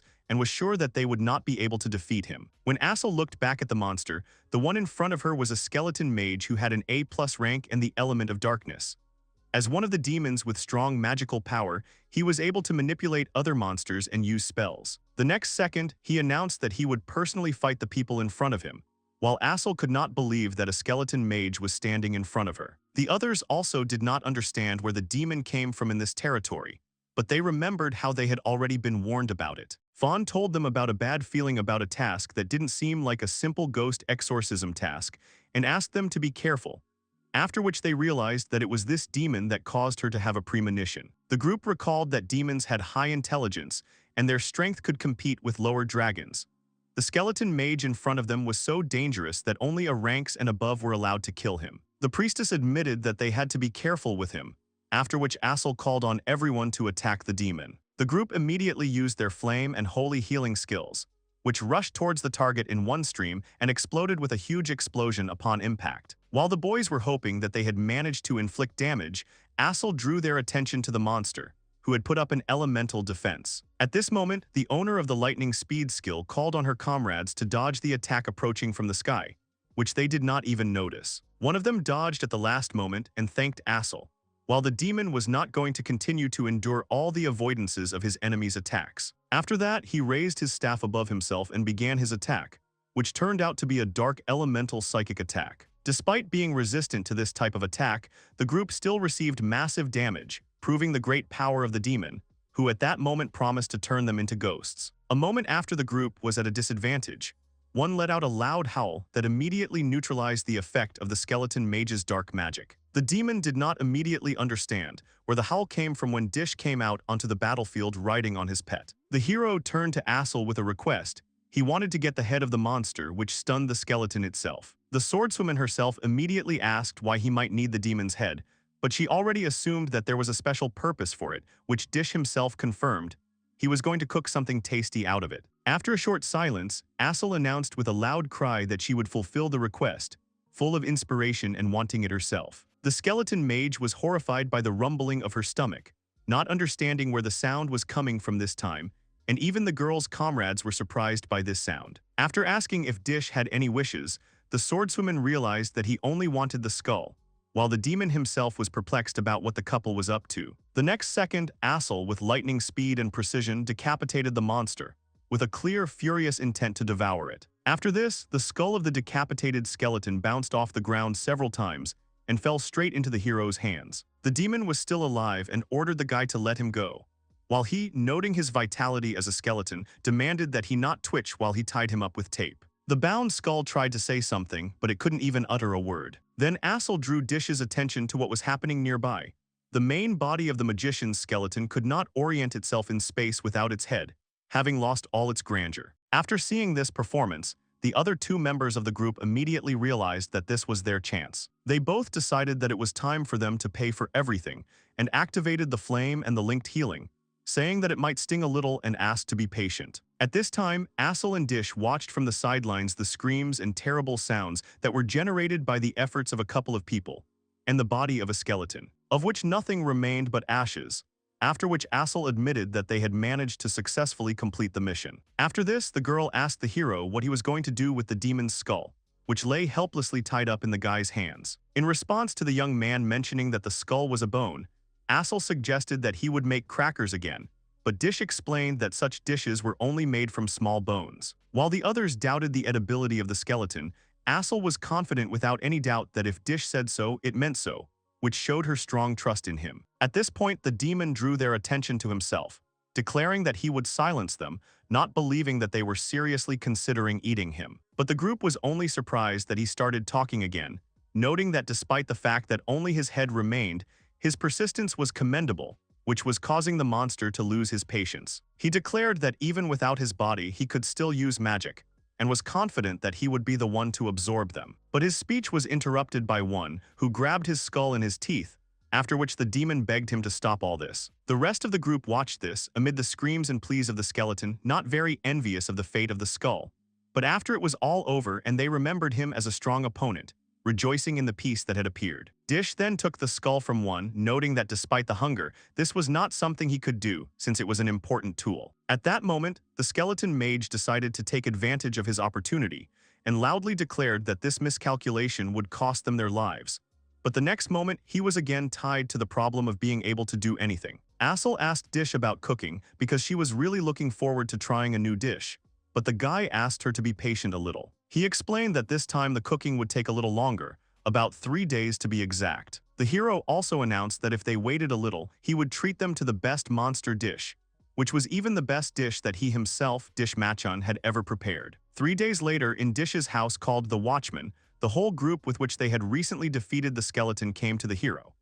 Assel and the others missed Dish's cooking and wanted to try the dish from the enemy's skull. The swordswoman was just wondering about the demon's fate when the hero pointed his finger at the cauldron of soup she was looking into. A shard floated to the surface of the liquid and stared at Assel with its magical eyes, causing her to be terrified with fear. But it wasn't only the girl who was scared, but also the demon himself, who was surprised to see his enemy here, who was also surprised to see him in the cauldron and still alive. But the skull did not agree with her, because he personally did not feel that he was alive, and he could not forgive her for ensuring this fate for him. Suddenly, the skull jumped out of the cauldron into the air with evil intentions, but was immediately grabbed by one while the girl stood nearby in surprise. The divine beast continued to bite the skeleton's skull, who complained about being bitten so hard.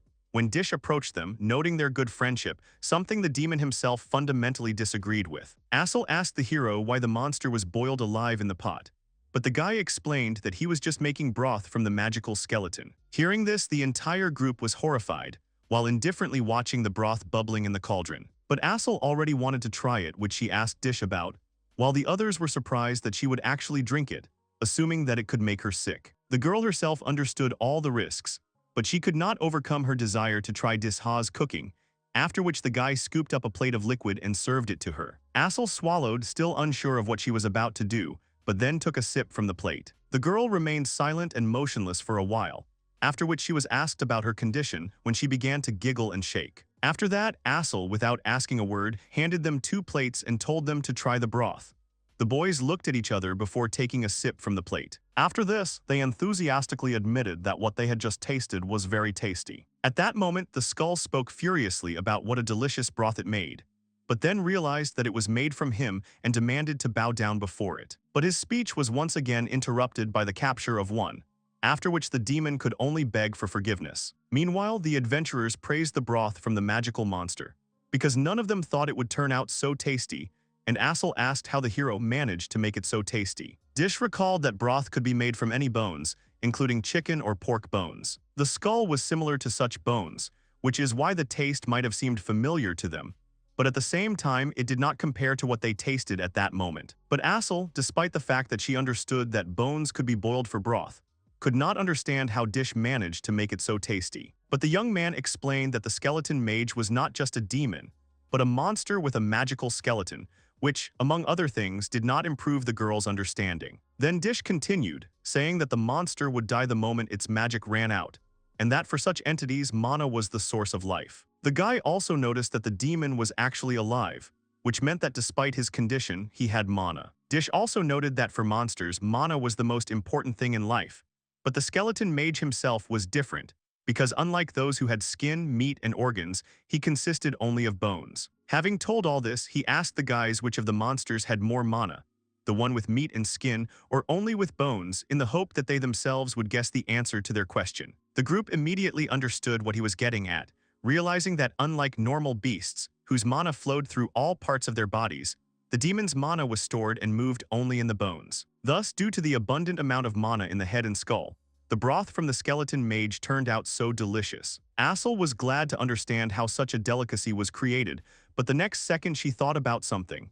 She was wondering how Dish himself knew that it would work. The rest of the group also added that this kind of monster was almost never encountered anywhere, and assumed that the hero had already prepared it before. But the young man replied that it was his first time preparing a demon, which made Assel indignant, because he had no guarantee of success, which, among other things, the young man himself did not worry about because everything worked out for him. The swordswoman assumed that Dish thought so based on his experience, but he admitted that he actually had something like a premonition. Assel reminded him that even risk always had its limits, and she could not imagine an outcome in which the broth would turn out tasteless. But the hero noted that the whole charm of cooking lay in the risky decisions, which the girl herself also confirmed in her thoughts, because cooking was a science of trial and error. The next moment, Dish announced that he had not yet finished making the soup, thus exciting the group, who had completely forgotten about it. Each member of the group offered their own ideas, such as stewing the meat and vegetables or cooking it all in a hot pot or even making risotto. But Dish, without denying that the choice was not bad,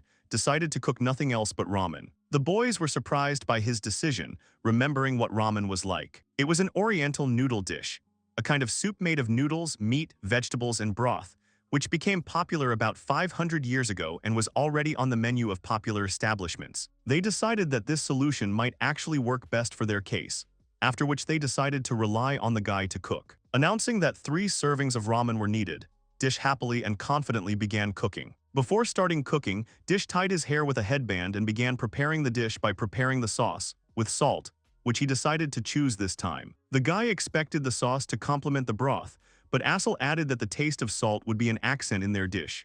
To prepare the sauce, dry seaweed had to be boiled and mixed with salt. After that, the hero began adding meat, and chose a piece that his cooking partner immediately recognized. It was the bear's shoulder that had filled one of his most delicious past dishes, and she was glad to try something like that again. Dish added lime candies with fish sauce to this meat to adjust the flavor, and also added a little dragon oil. After that, the guy left it all to simmer for a bit, while he moved on to preparing the next stages. So it was the turn of the green onions and yellow jellyfish, which he decided to cut, armed with a dagger. After some time, he opened the cauldron to find the meat in the required condition, having a good taste. Smelling the wonderful aroma of the not yet ready dish, Assel could barely restrain herself from jumping into the pot, but Dish calmed her down. After that, he cut into the meat, which literally sparkled, causing the rest of the group to also lose patience when they saw the combination of meat fat, sauce, and broth. After that, one of the girls, while the others turned away, fighting the desire to try Disha's cooking, asked the guy what he was going to do with the noodles. After this reminder, Assel admitted that she had completely forgotten about the noodles, but Dish had already prepared everything, noting that he usually uses wheat flour, but this time he decided to try something different. This type of noodles surprised the adventurers when the young man took it out of a small bag. Assel noticed its similarity to paste, but also noticed that it was too white to be regular paste and asked about it. The hero answered that it was a lanya thread dried in the sun. The girl was surprised to hear about this, because a lanya was a monster of the different type, with the element of earth who knew how to mimic and chose to use the web as a hunting method. The young man added that one of these had recently spun a web, which he had collected and dried, and despite others' doubts about its edibility, he was sure that it was tasty because it contained mana. Dish also pointed out to others that the demon and spider monster in one dish was a great combination, which the others couldn't help but agree with. After putting the noodles in the pot, the cook let them soften and start to cook, during which they literally shone. Assel couldn't help but notice how the threads became silky as soon as they were put in hot water. Then Dish, with simple but deft and quick movements, placed the empty plates on the table and poured the broth into them. Then he added some noodles, threw in a few pieces of meat, and announced that his dish was ready. Thus, Disha Makhona's special dish, Demon Bone Ramen, was ready. Everyone present was delighted by the sight of the ramen and could not stand it any longer. The dish used the main ingredient bear meat, the shoulder of which was stewed and seasoned with lime candies with fish sauce as a regulator. The noodles that glowed like silver and the sauce made from dried seaweed and salt attracted everyone who looked at them. The skillfully condemned ramen, carefully served to the table with chopsticks, was already waiting to fall into the stomachs of adventurers who devoured it even with just one look. Assel, armed with a spoon and chopsticks, began to eat, having first drunk a little broth from a spoon, as did the others. Everyone at the table exclaimed in admiration of the magnificence of the dish. Some commented on the divine, deep flavor and the compatibility of the salt and seaweed sauce with the broth. Someone noticed a feeling of eternity that passed through the whole body and could not stop his hand, which did nothing but bring the spoon to the mouth. Even Assel enthusiastically said that the taste of the dish spoke to her about the true taste of ramen. Literally moments later, they didn't even notice how the broth in the plate had run out, leaving the rest of the ingredients alone. The boys felt like they were being mocked and didn't understand what kind of ability it was. But Dish explained to them that they had drunk it all themselves, while the skull was doubting their mental abilities. But the hero also added that it was soup, and advised them to think about the order next time and gave them more while they were apologizing. After receiving their second helping, everyone began eating the noodles, taking a long, drawn-out strand of noodles into their mouths with their chopsticks. A few moments later, everyone was engrossed in their noodles and did not say a word as they sucked down more and more noodles. Everyone was amazed by the taste and engrossed in eating the food when Dish asked their opinion about his cooking. With this question, he brought the boys back to consciousness, after which Assel confirmed that the dish was indeed delicious, which made her even shake, constantly repeating that it was delicious, which even the demon was horrified by. At that moment, tears began to drip onto the table. It was Fram who was shedding tears and could not stop them because of how delicious what he ate was, and he was glad that he was born into this world. Even Eliza saw her grandfather in front of her, across from the river, waving his hand at her. At that moment, her soul almost evaporated from her body under the sensation of incense, while the demon noticed that they were going crazy. While the skull was clearly convinced that the adventurers had broken, Dish noted that it was because of his mana and decided to try his dish too, after which he saw space and stars. Clutching his head, the hero declared that the demon could be proud of himself, because, in his opinion, the ramen really turned out delicious. The skeleton mage was confused, and Dish confirmed his thoughts, also noting that he himself had hit the nail on the head when he decided to use Alanya's web for ramen. The threads of the web were very thin and tough, but after cooking they were like silk, and Assel added that the noodles were not only soft but also incredibly tender, so no noodles could compare with them. Fram felt like he was born just for this ramen, and noted that the addition of green onions and seaweed made the biting experience absolutely delicious. They both compared themselves very poorly to this culinary masterpiece, realizing that they were involuntarily sweating and crying.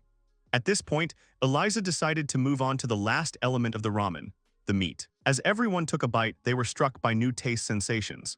The priestess noted that although the lime flavor was dominant, she felt like she was eating steak. Meanwhile, Assel was gobbling up the noodles, mixing all the flavors in her mouth, reaching a simply superb level. And they finished this dish, drinking the last remnants of the broth through the neck of the plate, and thanked Dish and the food, because no other words came to their minds. In fact, Fromm even noted that the initial sensations were beyond words, but by the end of the dish, he had completely exhausted his entire vocabulary. Even Eliza was surprised at how Dish managed to make his special dish at all, adding that he managed to bring out all the right flavors from each ingredient and tie them together, which was truly genius. At that moment, the proud skull of the skeleton mage was pleased with how he had knocked these adventurers down with his stunningness, but Assel reminded him that they had only made broth out of him, albeit a good one. The girl also realized again that Dish, a level 0 chef, had no rivals while one was messing around with the demon and something happened. At this time in the capital of the Kingdom of Carbania, in the city's castle, in one of the dining halls, a girl complained about the monotony of the food, which she was already quite tired of. She hoped that there was at least someone in this world who could satisfy her with their cooking, while the hero was currently trying to attach the jaw back to the skull. After some time, in that part of the world of Runlud in which Dish lived, in a country that had 4 seasons and was famous for its hot and humid climate, summer came. And for the hero, who lived in the mountains all this time, the summer was unbearably hot and hellish. The guy was complaining about this, with a fishing rod by the lake, realizing that if the temperature continues to rise, the quality of the meat will begin to rapidly decline, which is why he decided to start fishing, but he was not getting any bites. He wanted to prepare the summer fish iwas, which leaves its fat reserves for autumn and could be prepared as sashimi with salt, and in combination with madderage grass, which was extremely exquisite. At this point in the young man's speech, Assel suddenly came up to him from behind, frightening the guy, and said that she saw him there completely by accident. In fact, the girl couldn't say that she was exterminating monsters nearby,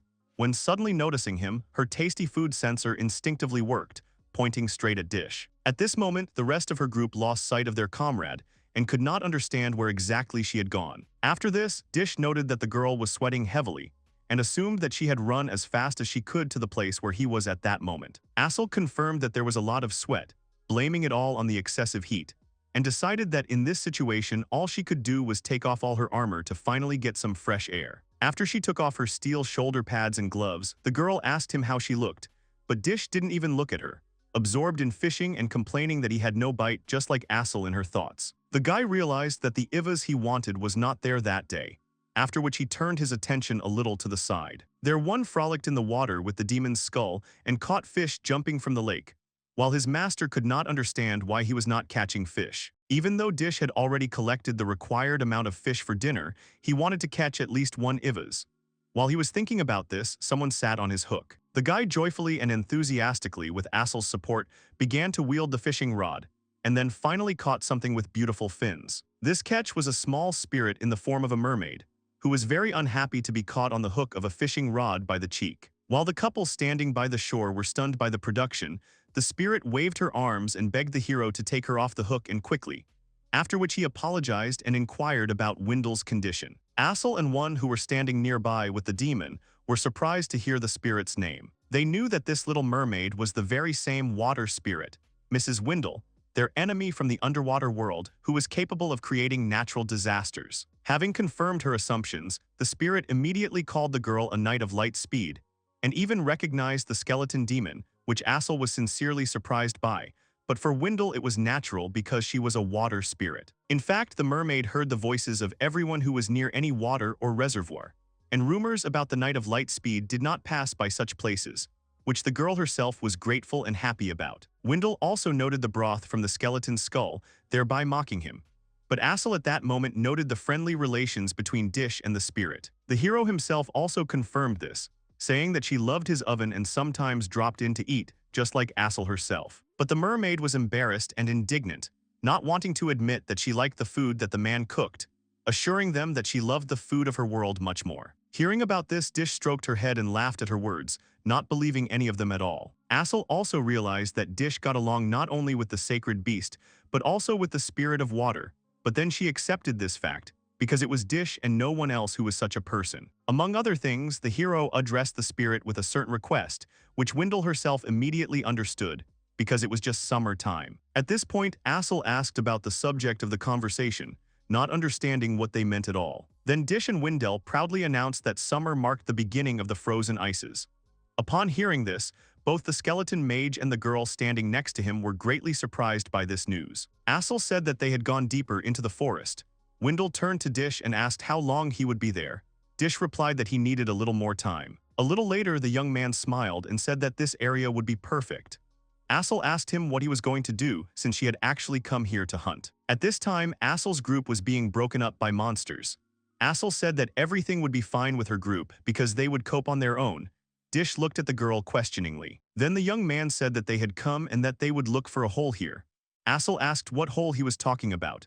Dish answered that it was where Frostbill hibernated. Frostbill is a huge and strong monster that is a dangerous monster due to its ability to run quickly on snow and ice. In the summer, it hibernates and rarely leaves its burrow. Assel was surprised and said that she remembered that it was not easy to defeat him, but do monsters have hibernation? Dish answered that it was most likely summer hibernation. They dig a hole in the ground and sleep there. Assel said that this was the first time she had heard of this, but when she had encountered these monsters, it was in winter.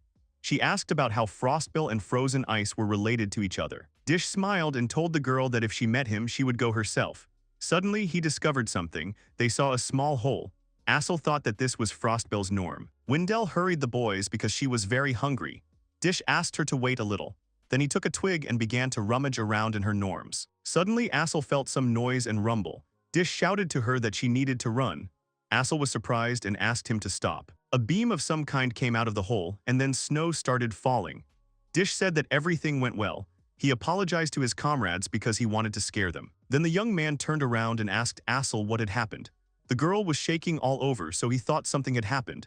The young man took her hand and Assel became embarrassed. She screamed that everything was fine, but Dish's hand was so small but so rough like a real man's. Dish didn't understand what Assel was talking about. Assel pointed to her hand, so Dish apologized and said that he had instinctively grabbed her hand. After a while, the boy was collecting snow. He crumpled up a snowball and gave it to Wendell.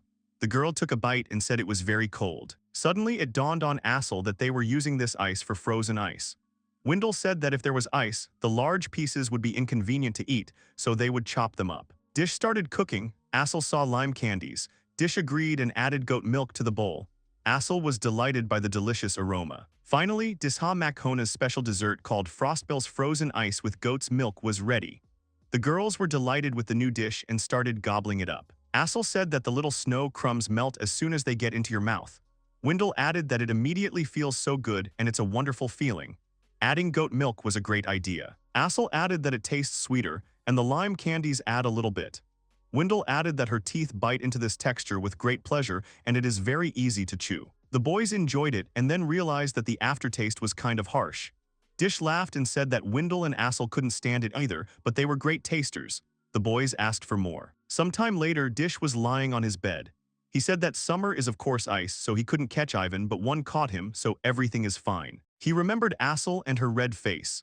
Dish asked if she was okay. Then he got up from the bed and approached Wendell, who was lying in the water. Will took the spirit of water and moved it to another place. The skeleton saw mineral water. Dish agreed and said that it was pure mineral water and that was how they prepared it. The skeleton replied that it was a little different from his method of getting water. Dish replied that they would finally be able to eat white rice again. A little later, when Assel returned, she was punished for abandoning her teammates on a hunt. As punishment, she had to make frozen ice for herself. At that time, there was some noise in the forest. The knight said that the princess had run away. The occupation that relieved her from Scusi was hunting monsters. He knew it could end badly. They chose the lowest monster, but she didn't like it. The knights realized the princess was in danger. At this time, the girl fought with strong monsters. She was happy because this was the hunt she dreamed of. She was the princess of the kingdom of Carbania, Aristal. The knights thought about the princess's skill that could mix elements. This ability is incredible, but the princess is too young and has a bad character. At this time, the girl was proud of her strength. Then she looked back and realized that she was quite late, so it was time for her to go. She opened her bag to get the medicine, but it was not there. Sometime later, the girl realized that she was lost. Her mana was completely gone, and if a monster attacked her, she would not be able to defeat it. Then her stomach growled. The girl realized that she was hungry, but suddenly she saw someone's shadow in the distance. She looked closer and saw a huge monster. The girl felt a strong pressure and realized that she could not take a step from one look. She understood that she would definitely not be able to overcome him. The girl began to shake and beg her dad and mom to save her. Suddenly, Dish appeared behind the wolf and asked the girl if she was okay. The girl was surprised that Dish was sitting on the back of this monster. Suddenly, her stomach began to rumble. Dish realized she was hungry and asked her to wait a second because he was taking something with him.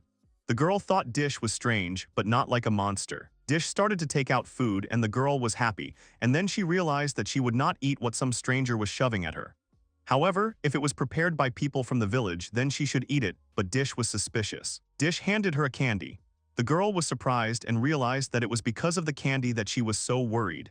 She realized that the candy was very sweet, but it also had flavors from different herbs. The girl was surprised and said that she didn't understand anything and what kind of unusual candy it was. Dish was surprised and then said something just lime. The girl was surprised. She screamed and Assel heard this scream. She was asked what had happened and then Assel replied that she had misheard something.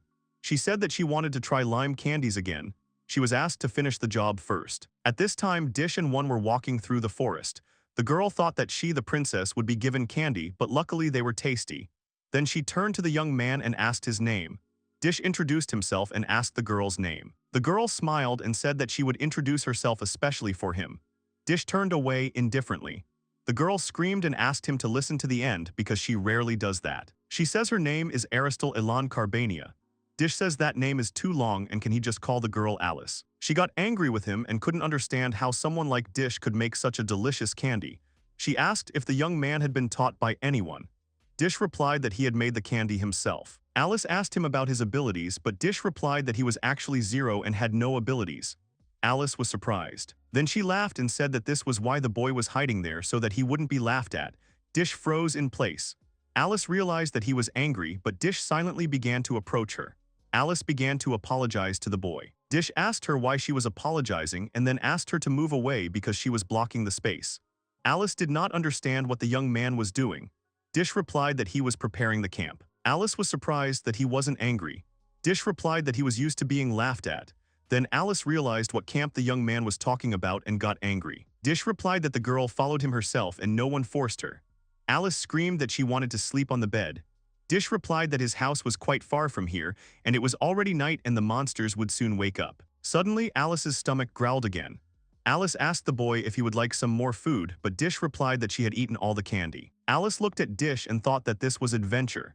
She knew about dangers, but she didn't think that adventures were strange. Alice was sad and thought that she was worthless. She then turned to Dish and asked about Weon. She wondered why Dish, who had no powers, was living with such a powerful monster.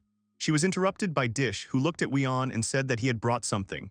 Weon had brought ice. Sometime later, Dish was making beer potatoes. Dish said that there was no alcohol in the potatoes, so Alice could eat them.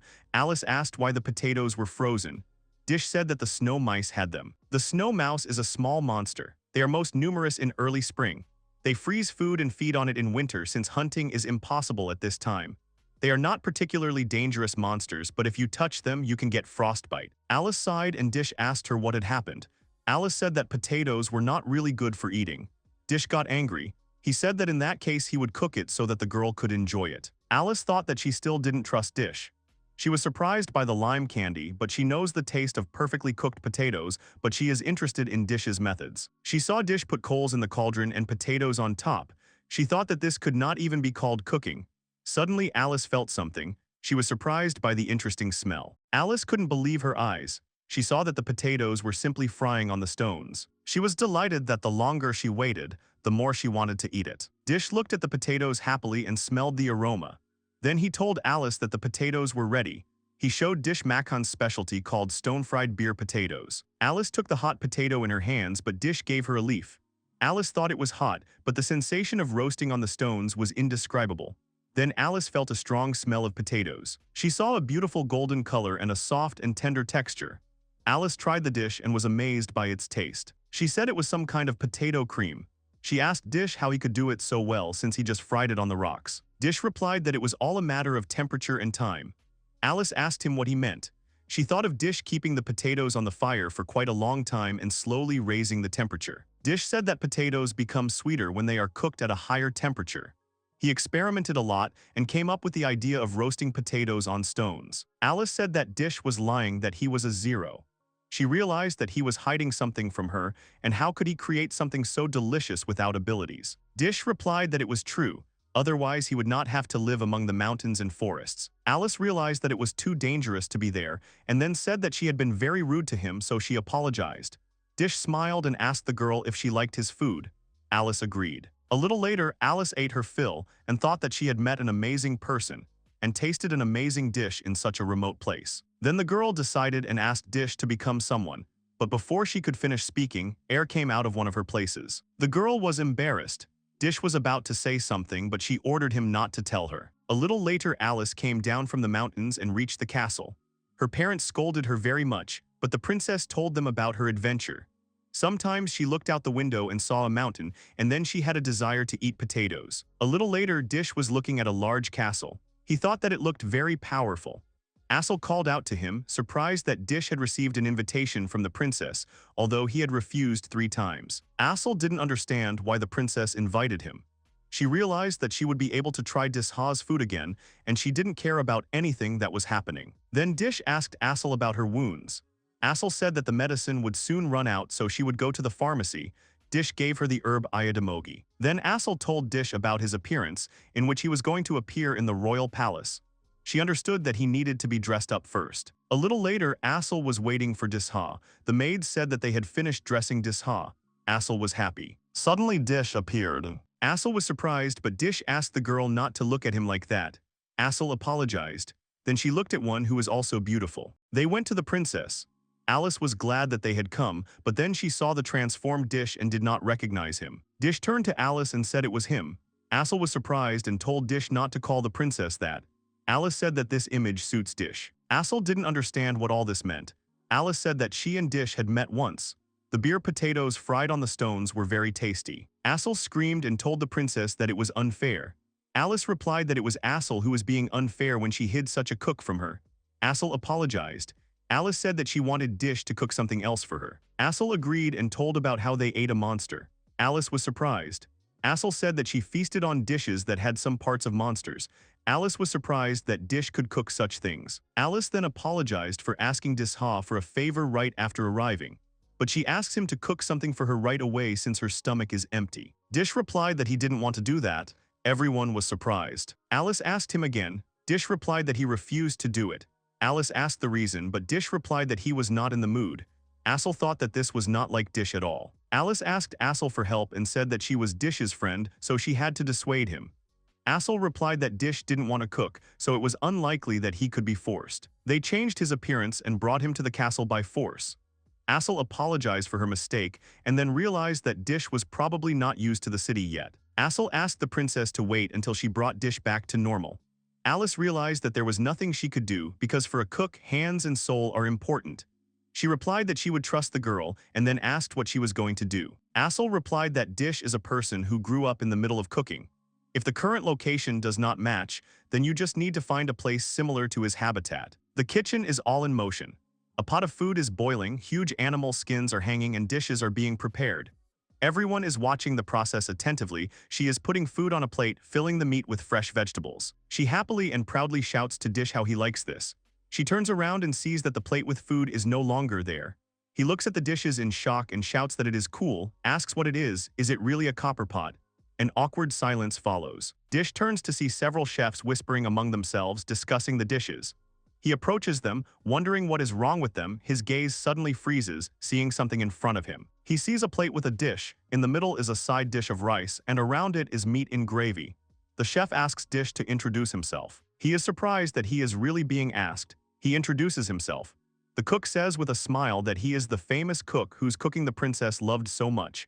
He kindly asks why he is here. Then Assel comes out and with a serious expression says that he received an invitation from the princess. She asks if they can find out what is going on here. He, as she sees it, is very interested in all this. Dish asks in surprise, pointing to the food, is it really true that no one will eat this anymore? The cooks answer suspiciously and doubtfully that they will not. Then Dish asks if he can try. They are even more surprised. He takes a spoon, tries a piece. His face breaks into a smile. He says it's so delicious. He says the emphasis is on texture. He felt it right away and the sugar is just right. He thinks to himself that they know a lot about desserts, especially the combination of sugar and milk. They did it just perfectly, first the throat and then the stomach cool down, and it all happens so gradually. He thinks now about chocolate, what an interesting sound it makes in the mouth. They tried to add chocolate in moderation. But to the touch, it is a little bitter, and this is so good to feel together with sweet ice cream. All this reminds him very much of his recipes. Dish says with a smile that this is the first time in a long time that he has eaten a dish that someone else has prepared. He thinks it is very tasty and calls them simply the best. Here Assel rudely shouts at Disha to watch his language. The cook shakes his head and tells Assel that this is not necessary, and he thanks the young man. His words give them courage for further work. Dish smiles broadly and says that he understands, because for cooks delicious is like a medal. Assel looks at him with a smile and thinks that his mood has improved. The cook says that lately the princess does not like his cooking. Dish doesn't understand and says that it's so delicious. What didn't she like about it? The cook voices what she said when they were taking the food away. She said that the taste is not bad, but it looks really bad to her. Dish ponders the appearance of food and says that it is true that food should also be attractive in appearance. He ponders that the princess was not just being capricious, but gave them a hint as to what was wrong. Then he hears a noise and turns around. There one is yelling at the other. What is he doing? And he awkwardly apologizes. They shout at him that he is bleeding, so he should leave her immediately. In Disha's thoughts, everything is mixed up, the color, the medicines, and the appearance. He scratches his head and tries to think of something. He asks his uncle how he likes it. At this time, the princess is walking from side to side in the room. Something is bothering her. She thinks somewhat compulsively that if she ordered him to cook, he would do it right away, but even now Dish brings nothing. She wonders aloud if he hates her. She says that maybe it's all because of that incident. She's been making too many mistakes lately. She talks about the ice cream she had recently. She threw it away. And when she was asked the reason, she said that something was missing in her appearance. She blurted out what came to mind first. She understands that she did so badly. But now she has to think about how to apologize to Dish. Just then he comes in and asks Alice if she is here. The princess screams in fright from surprise. She turns around and sees Disha and the cook. She gets tensed and thinks that this is the one who made her ice cream. This is her cook. He is one of the best in the whole kingdom and she trusts him. But she doesn't understand at all why he is with Dish now. They are probably both angry with her now. She knows that she is to blame, so she decides that she needs to apologize. Here the cook turns to the princess and says that, as she asked, they tried to add something in the appearance. He opens the dish, lifting the lid. As soon as air gets in, a huge smoke appears. Alice is shocked and asks what it is. Seeing the princess's reaction, Dish smirks, thinking about his success. The princess looks at the ice cream and thinks what a beautiful green color. The cook calmly tells the princess that she is surprised. Alice watches silently and thinks that she has never seen such green ice cream. The cook says that they corrected the previous ice cream according to her advice. The princess does not understand and asks what advice they are talking about. She remembers that she said that it tasted good, but it looks really bad. She lets out a silent scream in shock.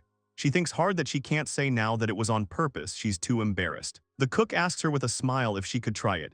She takes the spoon with trembling hands and thinks that it really is what she asked for, but nevertheless something is wrong. She tries the ice cream. She suddenly screams because it is too cold for her. She feels this excitement in her chest. That feeling when in extreme heat a cool breeze blows on her, it may even be a snowstorm. She eats more and thinks that this is not bad at all. The cook asks her how she likes it. She answers him with a smile and confidence that it is very tasty. The cook bows and thanks her, and the princess does not stop admiring it and says that the texture is perfect. The addition of milk and sugar makes the taste even sweeter.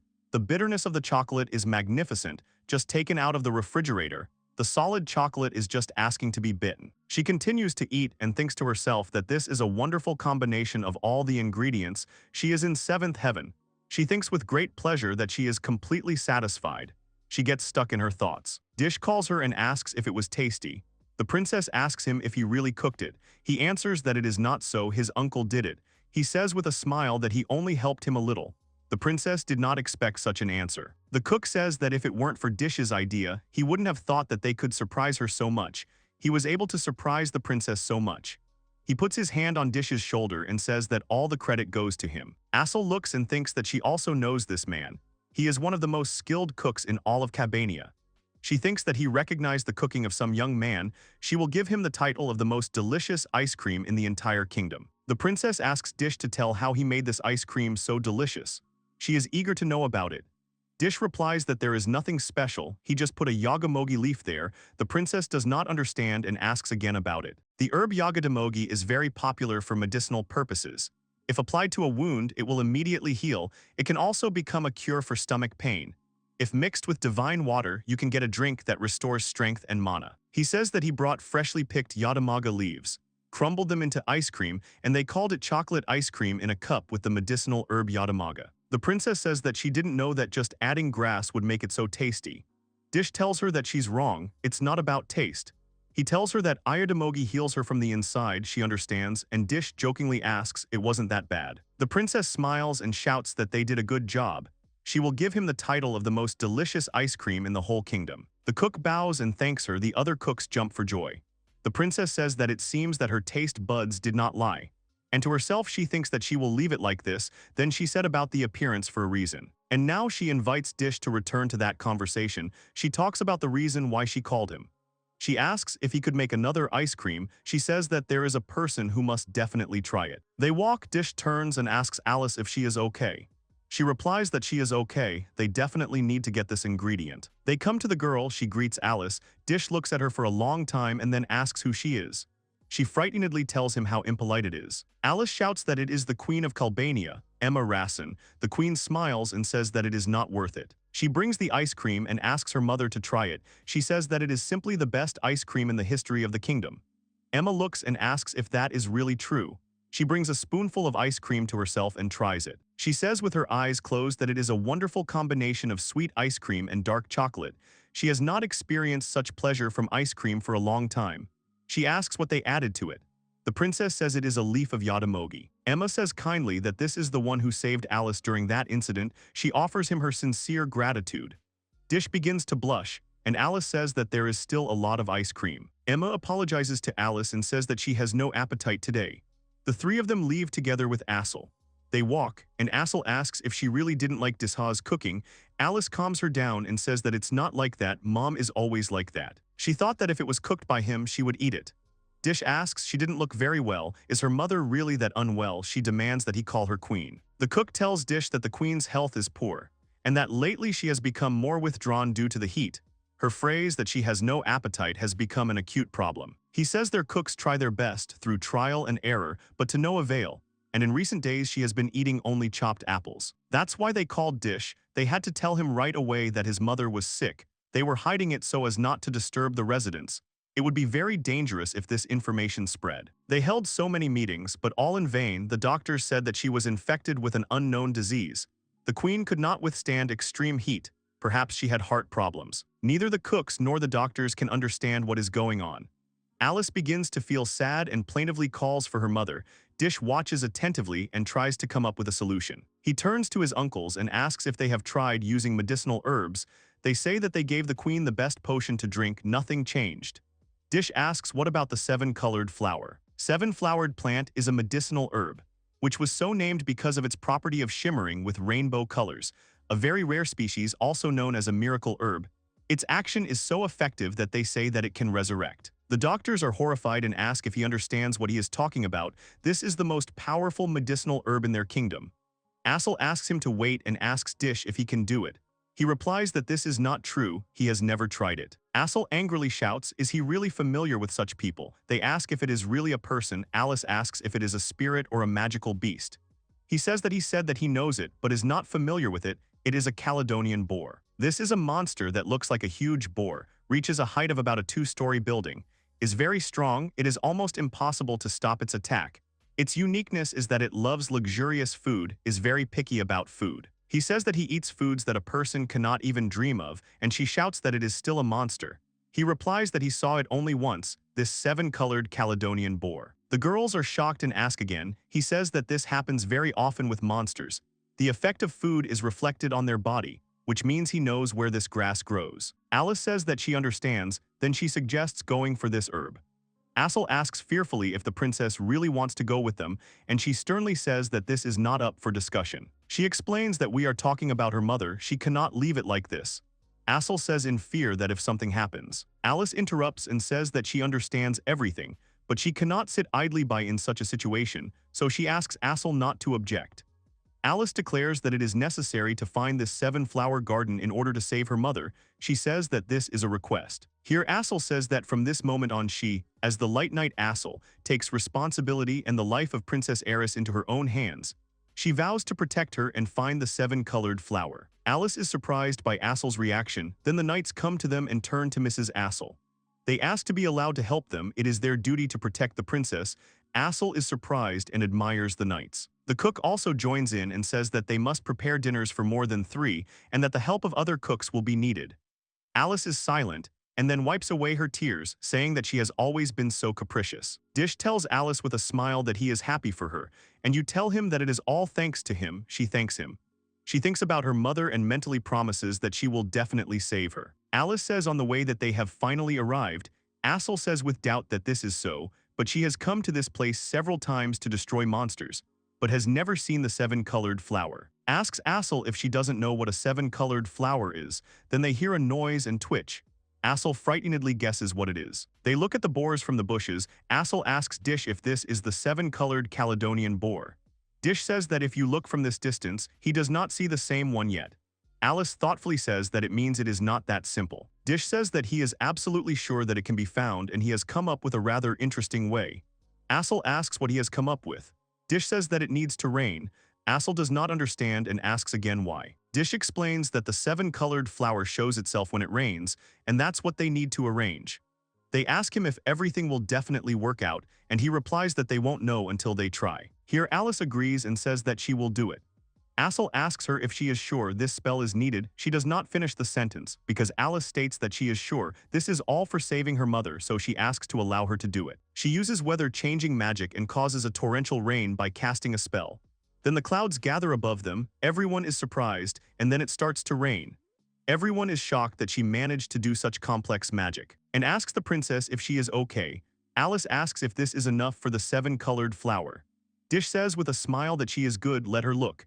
They see numerous rainbows on the ground. The princess herself is shocked and enchanted. She doesn't understand and asks what it means. A rainbow is usually in the sky. It's strange, as if it's leading them deeper into the forest. Dish suggests something. Assel happily asks what it is. Did he really find this seven-flowered garden? He answers that it is not so, it is the waste of the Caledonian boar. They do not understand and ask. Dish explains that if you pour water on it and it really glows, then everything will work out. Assel asks in horror, he is not going to let the queen eat it. Dish answers that this is not so. Alice says that he was not mistaken when he said that the Caledonian boar ate the seven-flowered daisy. If they follow the tracks, they will find the real seven-flowered daisy. Dish says that everything is correct, that's how it is. They come up and see a whole flower bed of this plant. Alice asks if a seven-flowered flower really grows here. Assel says that there are a lot of different herbs here, but she doesn't understand why it glows in rainbow colors, and tells Assel that they didn't tell her about one more property. She asks if there really is another one. They explain to her about the properties of mimicry. The seven-flower can pretend to be another plant. Assel asks in shock if this is serious, so it's all the seven-flowered plant. Then she sees that the plant has disappeared. They explain to him, saying that this is in the nature of these plants. Water is to some extent their enemy. Here Assel notices something and turns around sharply. The beast one also felt something, which Assel asks about. Assel suddenly stands up to protect the princess and shouts to everyone that he is coming. She orders the knights to be ready. The boars run towards them, then the princess uses earth magic and summons a stone wall, against which the boars beat. The knights shout admiringly to the princess that it is magnificent. They fight together with her in the name of the queen. Alice turns to Assel and the knights, saying that she relies on them. Assel says that they understood her and asks one if he understands. One and Assel shout that the Caledonian boar is so delicious. Alice asks fearfully what they are thinking, although it is true that mom's health will suddenly improve. Assel is happy and shouts that the princess has allowed it. Assel shouts that her name is Assel, so the boar should be grateful that she will eat him. One also shouts and approaches them with great appetite. The boars run towards them. Assel kills one boar with one swing. The other boar runs away from one in horror, and he screams that he will not run away, let him just dare. In the end, all the boars are defeated. Dish says in surprise that they can do this too. Assel asks how he likes it. Will they be able to eat it? Dish says that he hasn't cooked it yet, but making it tasty, as he believes, is the main task of a cook. Dish examines the boar and then tells Alice that he needs people, preferably those with experience butchering animals. Alice replies that she understands him. Dish tells the knight that he has never messed with it either, so it will be risky. The places in the back, as he thinks, are the same as the herbivores, so they will start cutting it up like a regular boar. The knight replies that everything is accepted. The knights start to cut it up, and then one wonders why they obey him. The other replies that If you think about it, the princess brought him, and he was really cool when he found the 7-colored flower. He also has a pet monster and recognition from Mrs. Assel herself. He has reached such heights with his skills, one cannot be surprised why he commands them. They think that this Dish is a terrible person. Dish works and then says with a smile that they hit the nail on the head. They don't understand and ask what that means. Dish explains that almost all monsters have very little edible meat. Not that it is edible, it is not tasty, but almost all of their meat is edible. He adds that further everything will depend on time, how much meat, so much time to cut it. He turns to one, Assel and Alice, and says that their efforts should not be in vain. He thinks to himself that he wants to try it more than anyone else. Dish's stomach begins to rumble loudly. Assel did not think that Dish would be so hungry. He thinks about the glutton Assel, the spoiled one, and the lover of luxurious food Alice. He muses that they all love the Zero Chef's cooking no matter what. In truth, he looks forward to his cooking the most. And Assel and Alice have food when they return home. One has the power to destroy monsters and feed on them. But he has none of this because he is Zero. Since childhood he lived with the forced principle of living or dying. He must have hated it. But he found a business that freed him from this principle. And in the heart of someone like him, there is only one desire: he wants to try it. He takes out something, shouts that it is here. The knights look and think, is he talking about ribs? Dish wipes his hands with a towel and lists the products: salt and garlic, oil for fire bags. Of the available ingredients, this is the only one. Assel asks Dish if it is possible to use it. It was given to her by a cook from the royal kitchen. He sees a square in a paper wrapper and joyfully shouts that it shines like gold. He takes the product and adds it to the dish. He cooks several pots at once. The knights ask the princess if this will do. She answers that it will do. She says that Dish said to boil the water, but how long should it be kept? Dish explains that they do this to remove the smell of the monster. Let him admit that it would be unpleasant to eat a monster that smelled like raw meat. He says that he showed the removal of the crack to the knights. He asks if he can rely on them. They answer that he can. And he starts cutting the meat, stringing it on a rope and hanging it. Assel is interested. He answers that it is smoked meat. He says that when they fry with smoke, there is an effect. Alice says that the difference is really visible. Assel asks what this means. She explains that all monsters and people who possess magic have such pores through which the magic itself comes out. High-ranking monsters have more of these pores and the smoke closes them, preventing the magic from escaping. Assel happily tells the princess that she is so cool. She proudly accepts this compliment. Dish begins to sprinkle spices on the meat. The knight nearby says that it is salt and pepper. He turns around and asks where his lime candies are and then asks another question. Is there any alcohol there by any chance? The knight replies that there is one that is like an antidote. He holds out the bottle. The other takes the bottle and thanks him. He pours the contents onto the meat and begins to massage it vigorously. Assel asks what he is cooking. He replies that he thought that smoked meat also needs seasoning. He says that all that remains is to wait, and he will put the meat of the monster that the knights gutted into the pot. He adds the same salt and pepper to the meat, as well as grated greens. He mixes it all up and adds a little milk beef. He starts to cook it. Everyone looks and admires the smell, saying that it is so wonderful. Assel says that her sense of smell is already at its limit. Alice adds that she can't stand it anymore. Dish asks them to wait a little. He puts the cooked meat on a plate and says that this is Dish's special dish, fried Caledonian boar meat. The knights scream with delight how great it is and so much of it. They admire the presence of such a dish in the wilderness. Assel turns to the princess. She understands and says that this is all their fault because it is their merit. With their help they found the 7 flowers, which means that her mother will recover. She says that they are all great, and now she asks them to eat as much as they can, and she also suggests saying thank you to their best cook.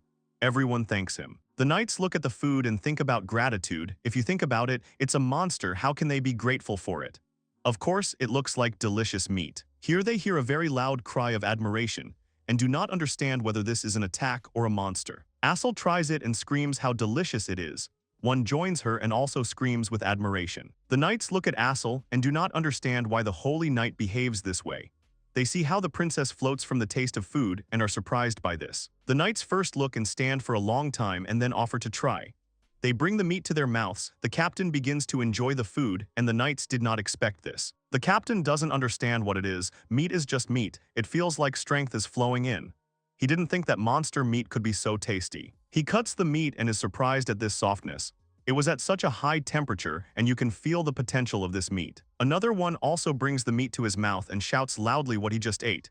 It's too tasty for him, they doubt it, but it's definitely monster meat, they can't believe it. He thinks it's a wonderful feeling, the sound of biting into the meat. If you just touch the flesh with your tongue a little bit, the meat just melts.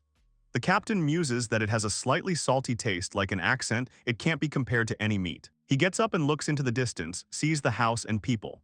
He starts to cry and says in a trembling voice that he misses, wants to see his children, wife, and parents. He sits at the table, trembling and saying that his soul is crying and asking the other knights to try it too. They hesitantly pick up a fork and start trying it. After trying it, they scream in chorus from shock, and then start eating more actively. Alice looks at them proudly. Assel joyfully praises God for such an outcome. Alice turns to her and says that even these always serious knights, although they ordered them to eat it but still. She thinks that this is not very good, you can't force them, the taste will then be completely different. But there is no other way, next time they will reach out on their own. Assel says that everyone has their eye on the biggest pieces, but the smoked ones are waiting for her. She looks at the hanging meat and her stomach begins to rumble. She thinks that she just ate, but only because of the smell her stomach asks for food again. Alice and Assel try the meat, they are absolutely delighted. They say that smoked meat is completely different, it is very different from simply fried. Alice says that the fat dissolves in the mouth like butter, she does not understand what this divine taste is. The captain turns to the princess and says that he thinks this should be left for the others. He says that everyone eats with both cheeks, so it would be better to tell them not to eat it all. The princess says that he is right, the others need to be treated. Assel says that it will be a sensation, Alice agrees with her. She says that her mother must definitely try it. They return home, the townspeople greet them joyfully. Assel is surprised that everyone is in such a mood. The butler says that this is, of course, true. Some Zero cook prepared something that they have never tried in their lives. He says that this is the first time all these people are eating monster meat, and everyone is shocked that it is so delicious. No wonder it is so noisy here. Assel asks where Dish is now. The butler replies that he is thinking about what to do with the 7-flower garden. Dish stands in front of the plant and ponders.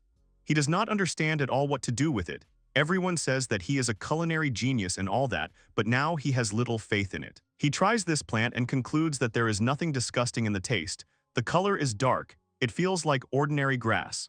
He thinks that he can cook it in the simplest way. In principle, you can sauté cheese, milk, and 7-colored plant. Assel turns to Dish and asks if maybe she shouldn't think so much. She'll eat everything she cooks. Dish thanks her, of course, but he wants to cook something that Alice's mother will like, but he doesn't understand what could hook her. He remembers that she didn't like the ice cream, she meant that she had no appetite. He remembers that, and in principle, he didn't prepare it for her. Of course, it is very important for whom he cooks, although he has never done this to anyone. He never asked Assel and the other guys, and they also did not demand anything from him, which means that what does she like then? He looks around and sees the dish. This is what that cook has prepared. He sees that it is cold pasta and notices something. An idea is born in his head. He asks those who prepared the cold pasta to show him the list of dishes they had previously prepared for Alice's mother. He says they can't do it because it's very confidential information, so no. Then the cook comes up and holds out a book, asking if this is what he needs. The other cooks look and shout that this is wrong. The cook says that if something happens, he will take responsibility. He asks Dish to take it, hoping that it will be useful to him. Dish thanks his grandfather and says that it turns out he is the boss here. He replies that he is just a worthless cook, he can't even please the princess. Dish starts reading the book and says that he understands about this list. After that, he says that he understood. Assel asks what he understood. He answers that it dawned on him he knows what he will cook. In her chambers, Alice's mother Emma apologizes and sadly says that she has no appetite. Alice insistently tells her mother that it is made from the 7-colored flower. Emma wonders if the 7-colored flower is the same one. Alice joyfully shouts that it is, they got it especially for her. Emma thanks Alice and says that now is not the time. Then Dish comes up and tells the queen that everything is fine. He shows the tray and says that it contains what she wants. Emma wonders if it really contains what she wants, but she has no appetite. Dish opens the lid and shows the dish. The smell immediately spreads throughout the room. Emma looks at them in surprise. Her stomach rumbles. Everyone looks at her in shock. Alice asks her mother what just happened, and Emma blushes and covers her mouth. She doesn't know what to say and says what a shame it is. Dish confidently says with a smile that it is not shameful, it is the body's response. Emma looks away, her cheeks getting even redder. Dish tells her that this is what she always wanted. She says that it is his special dish porridge made from 7 flowers. Emma asks in surprise, is it really just porridge made from 7 flowers? The doctors doubt it and say that porridge in such heat, they don't see any logic in it. Emma reaches for the spoon. Everyone is shocked and shouts that the queen reached for the spoon without even seeing the dish itself. They ask Dish what he did with it. Assel orders the doctors to remain silent while Dish puts soup in a bowl. Emma looks at the porridge with great interest. She makes up her mind and says that she will try it. She scoops up some porridge with a spoon and brings it to her mouth. She eats and thinks that it is hotter than she thought, but not to the point that it is impossible to eat. For her, it is the ideal temperature. She continues to eat. She wonders if this sweet taste is just sugar sweeter than ice cream. The porridge just melts in her mouth. Then she thinks about the seven-colored grass, which is very different from other herbs, and it has such an interesting sound. She still eats and thinks that the most important thing is that it is hot, like magma.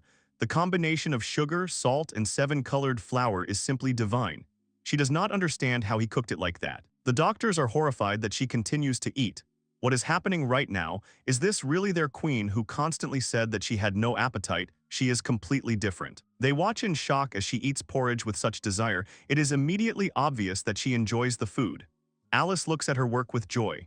Emma feels that she is beginning to be reborn. Alice says to herself that everything worked out. The queen eats her porridge completely and says that it was really tasty. She thanks.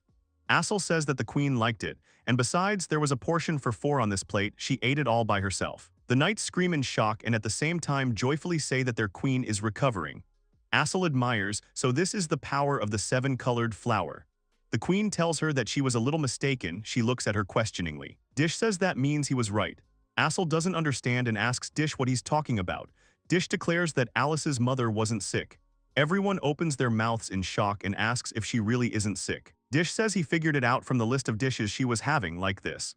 The list consists of cold peach spread, lemon ice, bean jelly with ice chips, cold pumpkin soup. He says that everything here is cold, that's why he thought she wasn't sick. He reminds Alice that she also brought her ice cream. He explains that her mother ate only cold food, so she became very sensitive to it. Everyone is shocked by this information. Assel now understands why he cooked porridge and even added the healing 7 flour. He says that she, of course, has not fully recovered. Alice turns to her mother and asks if she wanted something hot. Why didn't she say so? She sadly replies that it's because there's nothing she can do. Of course she wanted it, but they kept bringing cold things and she just couldn't say so. She turns to the cooks who tried for her sake and asks for forgiveness. The knights leaf through the book and say that no, there is no need to blame yourself so much. Alice does not understand who he is and what he is. This guy takes off his mask and says that everyone tried thinking about her. In such heat, a person would hardly want anything hot.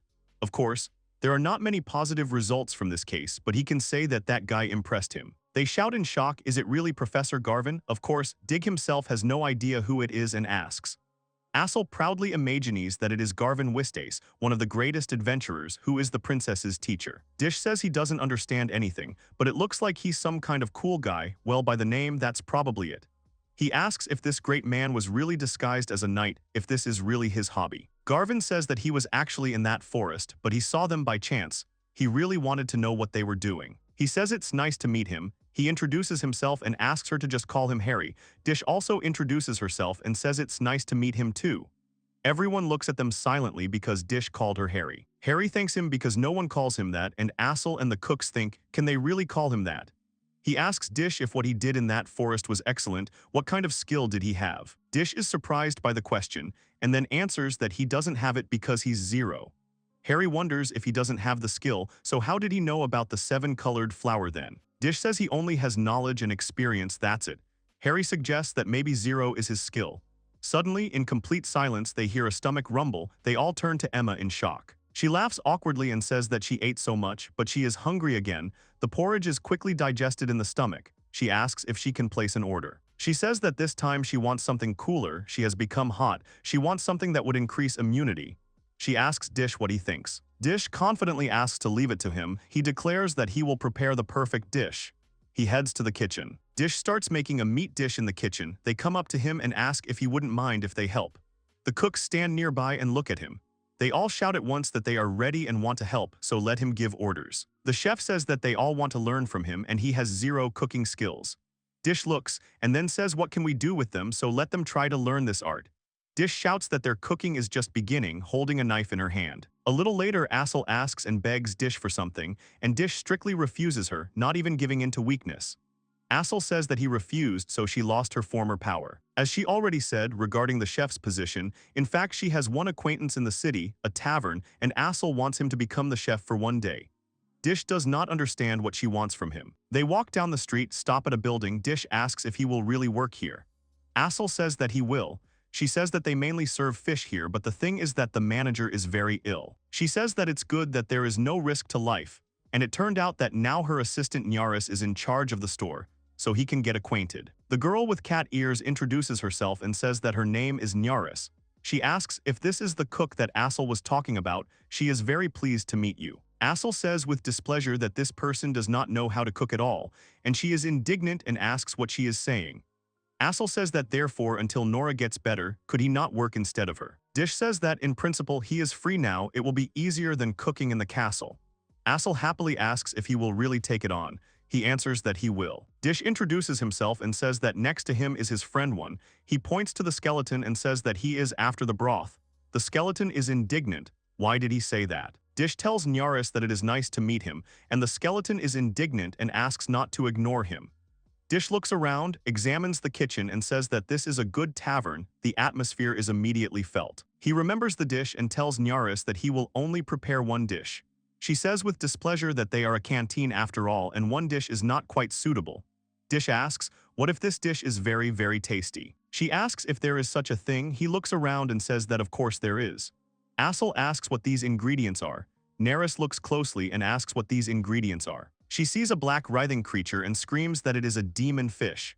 Of course, there were people who caught it and wanted to try it, but the poison poisoned absolutely everyone. It has the ability of lightning speed, feigning death to attack prey, especially humans. This fish is too dangerous to be used as food. Assel lifts up this demon fish and shouts that it is just like in the legends. It really is a demon fish. The skeleton is also scared, and Assel laughs and asks how she feels about her strength. Nyaris says in fear that strength has nothing to do with it. She doesn't understand at all and says that it's the first time she's seen a person who caught him like that. Dish holds the fish in her hands. Nyaris screams even more, simultaneously admiring and saying that she wants the same. Dish says that if you know the secret trick, then anyone can catch it. You just need to bend it on the third finger. He shows how to do it. Assel tries and happily shouts that she succeeded. Nyaris also touches it and shouts that it's great. Dish says that now the fangs need to be removed. Assel understands that it won't be easy. How will he do it? She asks herself this question. Dish puts the fish on the table and then begins to hammer the nail into the fish. The fish's tail twitches in the process. Assel understands that he nailed it with a nail, exactly, so its movement will be limited. She watches carefully. Dish cuts the fish along the body and pulls out the insides. Assel does not understand how he managed to do it. Nyaris looks at the fish and is surprised at how beautiful it looks. Dish says that this is only the beginning. There is poison in its blood.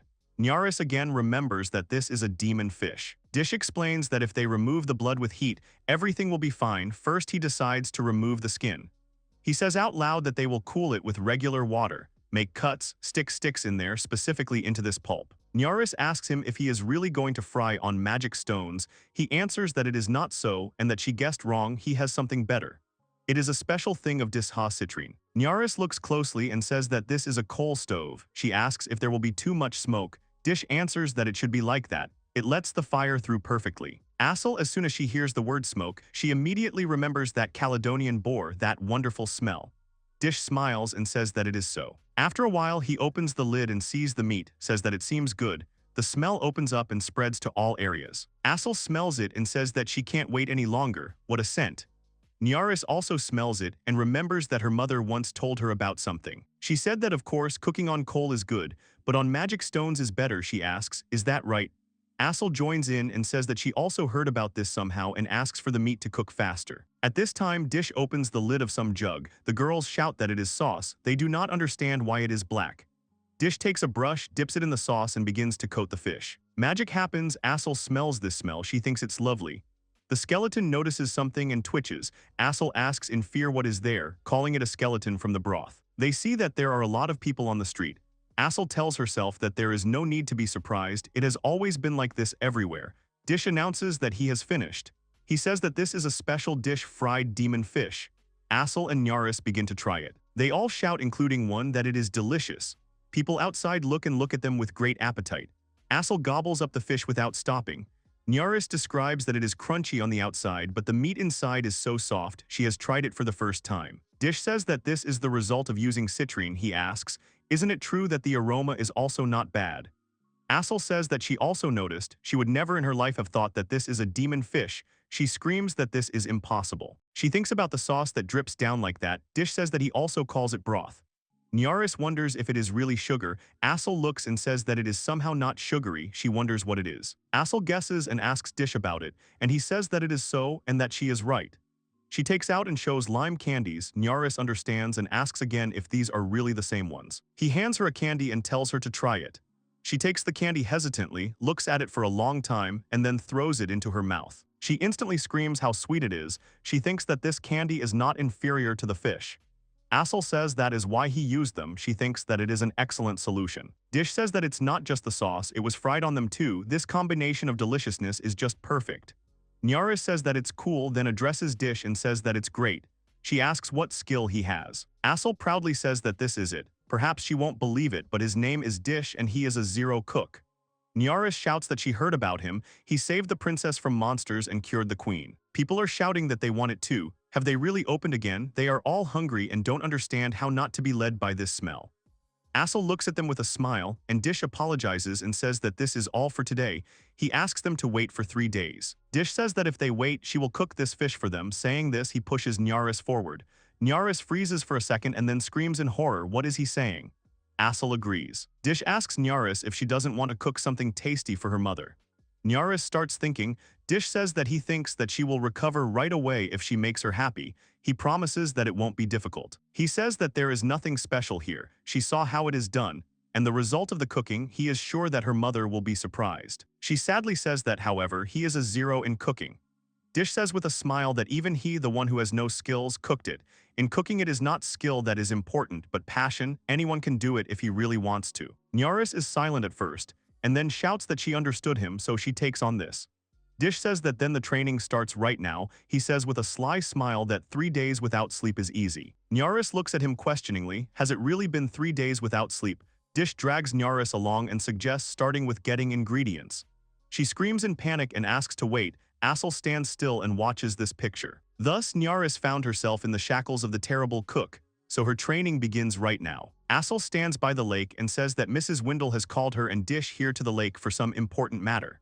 She sees the lady and thinks that it looks like they will be waiting for someone or something.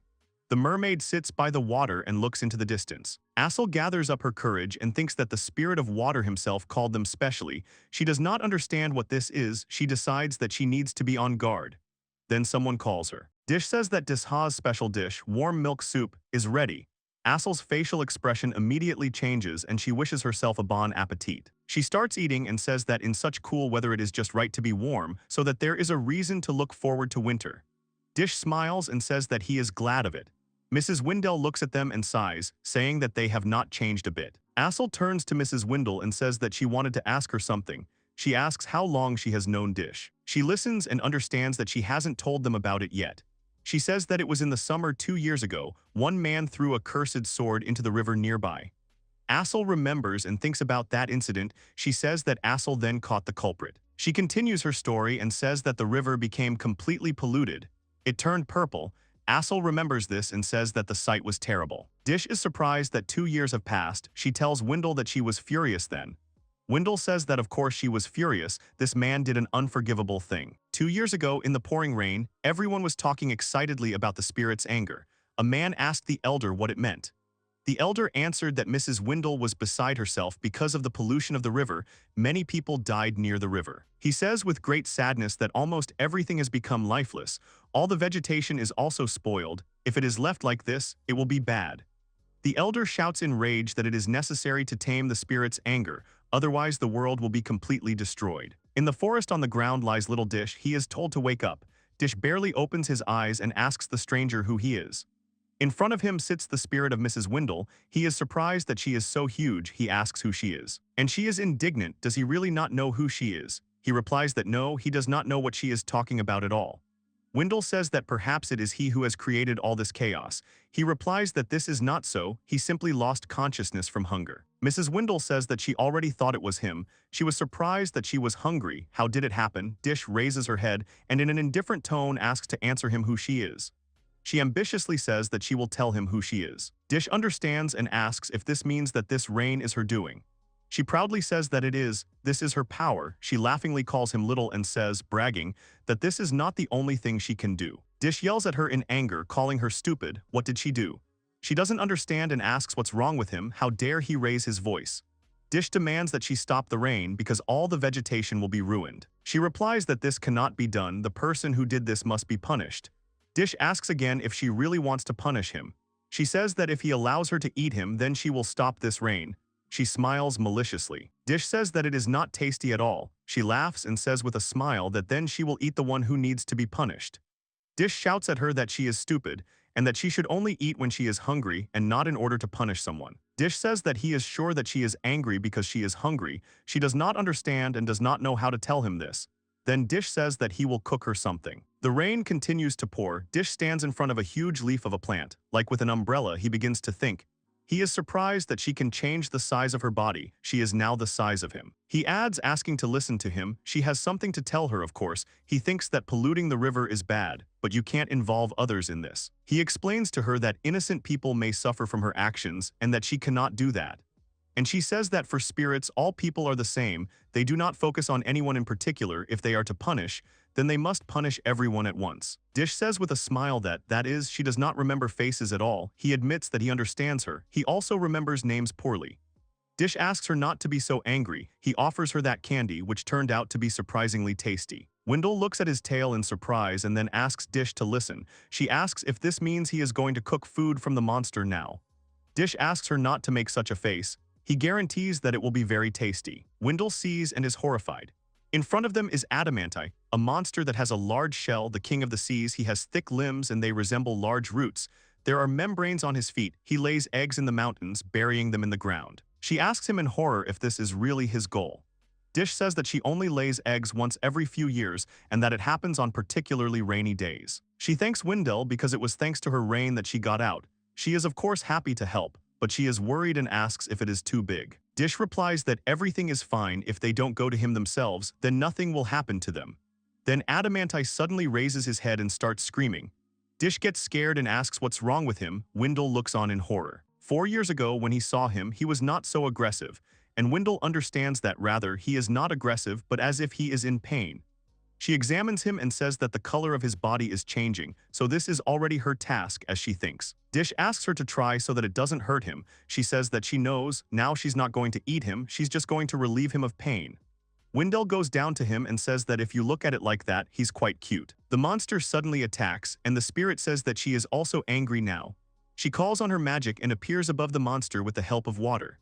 Dish looks and admires that she created a water cage. Now the monster is inside a water ball. Wendell says that it is better this way, that is her power. She looks at the ball and says that she was right after all. They see from below that a sword is stuck into the turtle from below. Dish understood it was very hard for him, it was tormenting him. Wendell said, well, he got it pretty good too. She pulls the sword off him with help. In an instant, the water in which the turtle is swimming changes color. From a dark, dirty color, it turns into a transparent, clean one.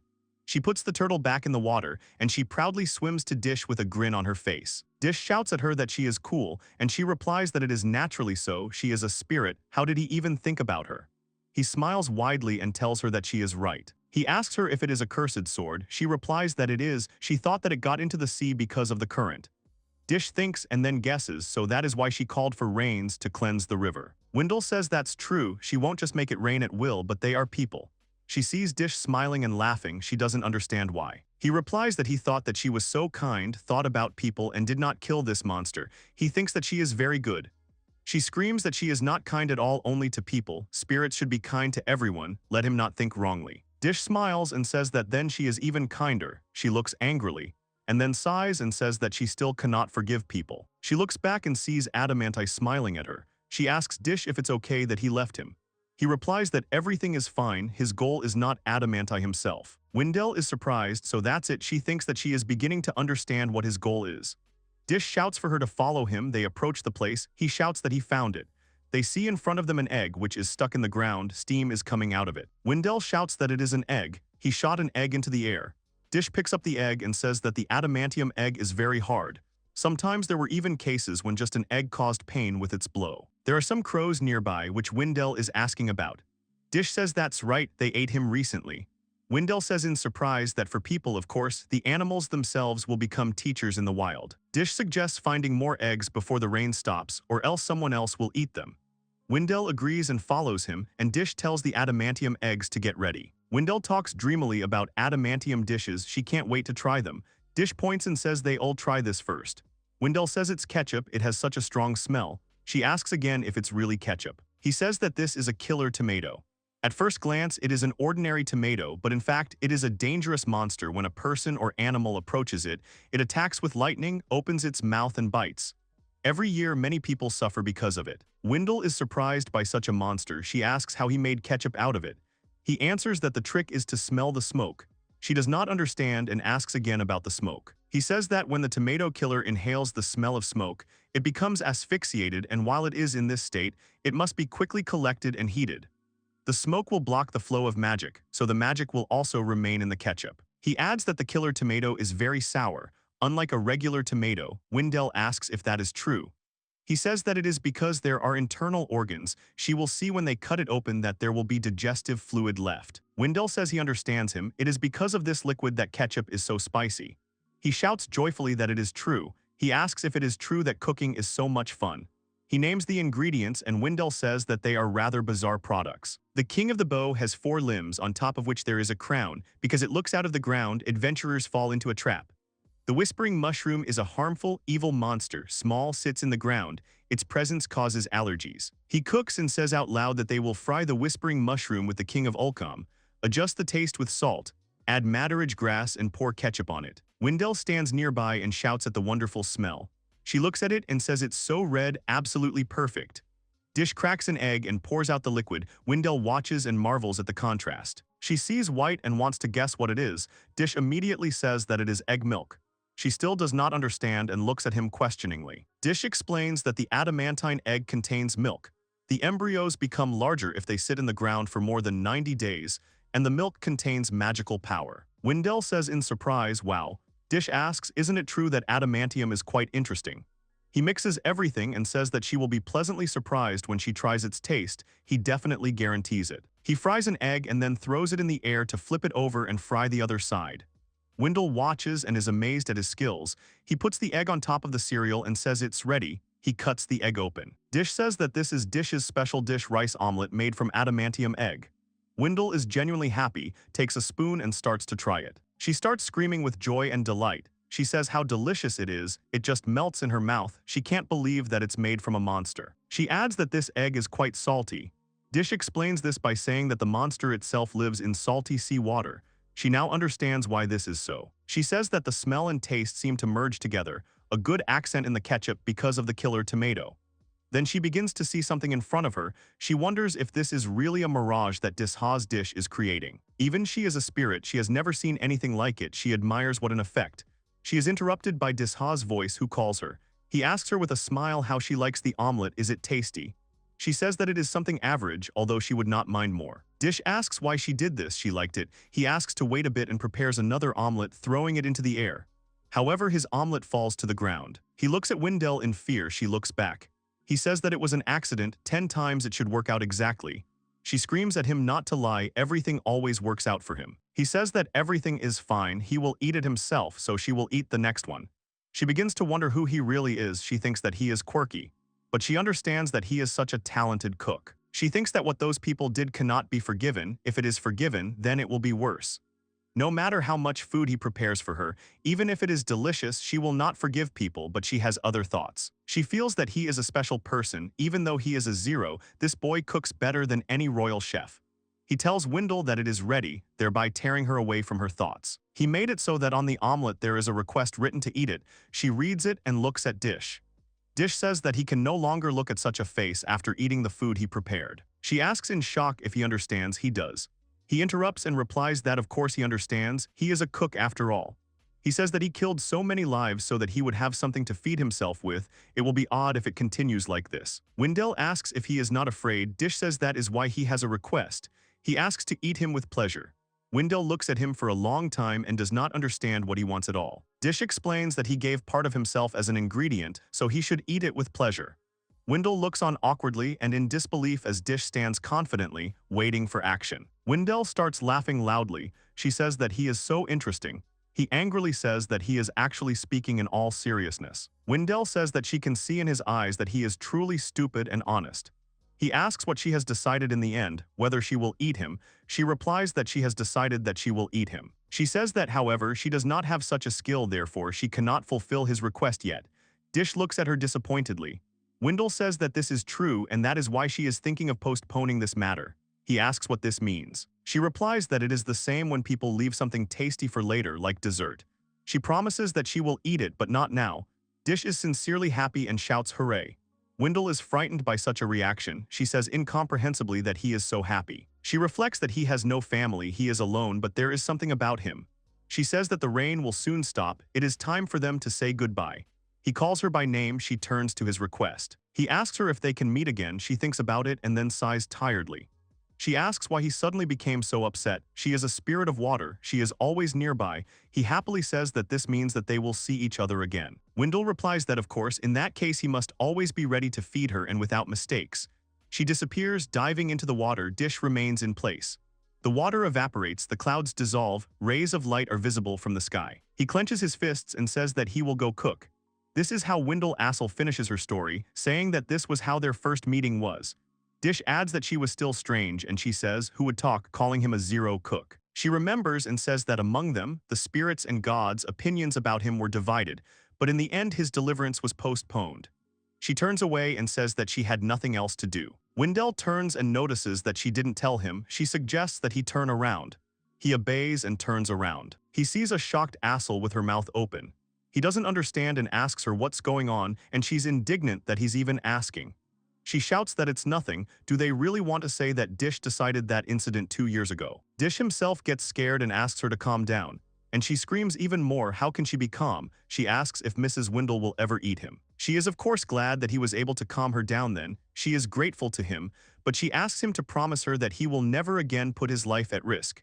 He awkwardly answers that he couldn't do otherwise, because she would not have calmed down. Assel shouts that this is not so. This is not something for which he should be held responsible. It is not his fault that the river is polluted. Dish is surprised by Assel's reaction, and she asks him not to throw away his life so easily, because for her he is a very dear friend. He smiles and tells her that he understood her. After all, he was alone then, so he made such a decision, but now he is not alone. He remembers the whole royal family, one and the skeleton. He apologizes to Assel and says that she is right. Wendell says that they are such interesting guys. She tells Assel not to worry, they will not do anything bad to Disha. She raises her head and says that it will happen soon. Assel also raises her gaze and says that the lake has frozen over. She sees some kind of shadow. A small fairy appears in front of them. Ice crystals are coming out of her. Wendell says that it is an ice spirit, so to speak. She is also a water spirit, so she owns ice. They can accept her as their own. Assel says that she has never heard of her. Wendell explains that it is a seasonal spirit. They ask what she does. Wendell replies that she announces the coming of winter. Do they see ice floes flying through the air? She tells them to raise their heads and open their mouths. She raises her head and asks if these are really stars, but something falls on her head. Assel says that it hurts. She takes a piece and sees that it is ice. She looks up again, her gaze blurring. She shouts joyfully that it's sweet and that it's candy. Wendell explains that it's called star snow, ice, and magic combined. Fragments of ice fall to the ground. Wendell says that they, the spirits of water, were also born from sugar particles. That's why magic has such a taste. She says proudly, putting her hand on her chest, how beautiful the spirits are. Dish is surprised, says that, wow, he hears about this for the first time. Assel and one are chewing. She says that she is already full. Assel looks around and notices that the ice spirit is gone. Wendell explains that her work is over and will be over soon. Assel does not understand that it will be over soon. They both look up at the same time and see snow falling from the sky. Assel says with a smile that it is already winter. For her, this year was so unusual. She thinks about meeting Dish. She will never forget this man. As soon as she closes her eyes, she immediately floats up. Here in complete silence, her stomach rumbles loudly. Her face twists with awkwardness. Dish asks her in surprise if she is hungry again. She answers with red cheeks that she is hungry. Dish says that there is nothing to be done, then he will please her. He invites her with him. After Assel thanks Dish for the food, she says she will help him clean up. Dish does not refuse. Assel notices something on the shelf. Dish sees her uncertainty and bewilderment. He says that it is an ingredient. Assel shouts that she thought so. She asks what this ingredient is. Dish apologizes to her and explains that it is a lost ingredient. She doesn't understand. It was about 9 years ago he abandoned in the forest, only tried to survive. Even if he knew that he could eat monsters, it was still difficult for him, a child. He could barely walk, his stomach was growling, he hadn't eaten for 3 days. He suddenly lifts up, recognizing some smell. He looks around happily and says that it is very tasty. He runs to the end and sees a red stone in front of him. He knocks on it and happily says that it is hard but not like a stone. He admires its aroma and says that it is edible. He wishes himself a pleasant appetite and begins to bite, but then he is thrown back completely. He hears a voice that screams that it hurts. Then he realizes that it is a huge dragon who is looking at him sternly. The dragon turns to him and asks what he is doing on his back. Dish is surprised that he can even talk. Right? He read in a book that dragons are almost as developed as people in terms of intelligence. Dish says that he is glad that he understands him. He asks with shining eyes if he can have a piece of his scale. The dragon indignantly shouts that he is stupid. He is the strongest of all magical beasts. He has never lost to a man. Does he really think that he will give him part of his scales? Dish offendedly calls him greedy, and he angrily shouts what he just said. He says to listen to him carefully because he is a red dragon, the only survivor of his kind. He says that he lives longer than people and is even stronger than them. Let him stop his impudent behavior. Let him leave right now and then he will forgive his words. Dish says that he already sees that he is stronger than him. The dragon does not understand. Dish says that this is why he wants to make a dish from the scales, having tried which he could say how delicious it is. The dragon doesn't understand and asks, this is scales, is it used as an ingredient, usually only for weapons? Dish asks if he looks like an adventurer. The dragon admits that he doesn't. Dish asks if he doesn't understand. His scales smell very delicious. The dragon starts sniffing himself in surprise, asking if this is really true. He can't even believe it. Let him not think about it. He's not happy about it at all. Then the dragon realizes something and shouts that he has understood his intentions. He wants his heart, saying that if he eats it, he will gain immortality.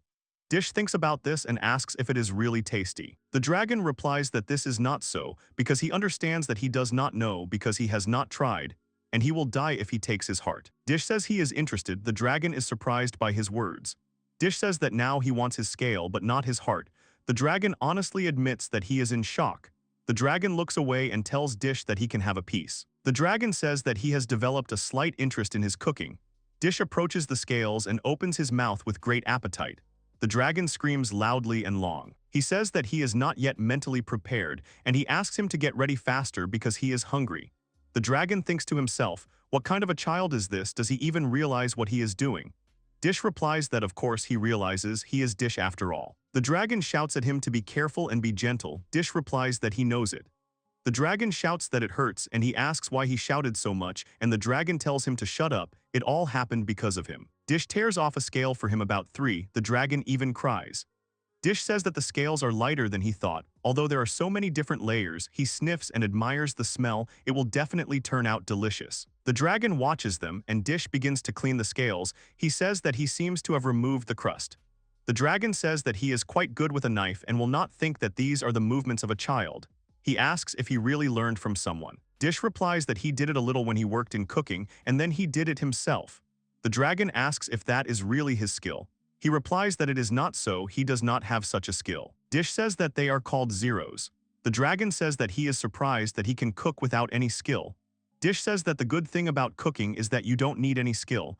The dragon is surprised by his words. Sometimes such people are born without skills. Their life is doomed to failure, because without skills they are nobody in this world.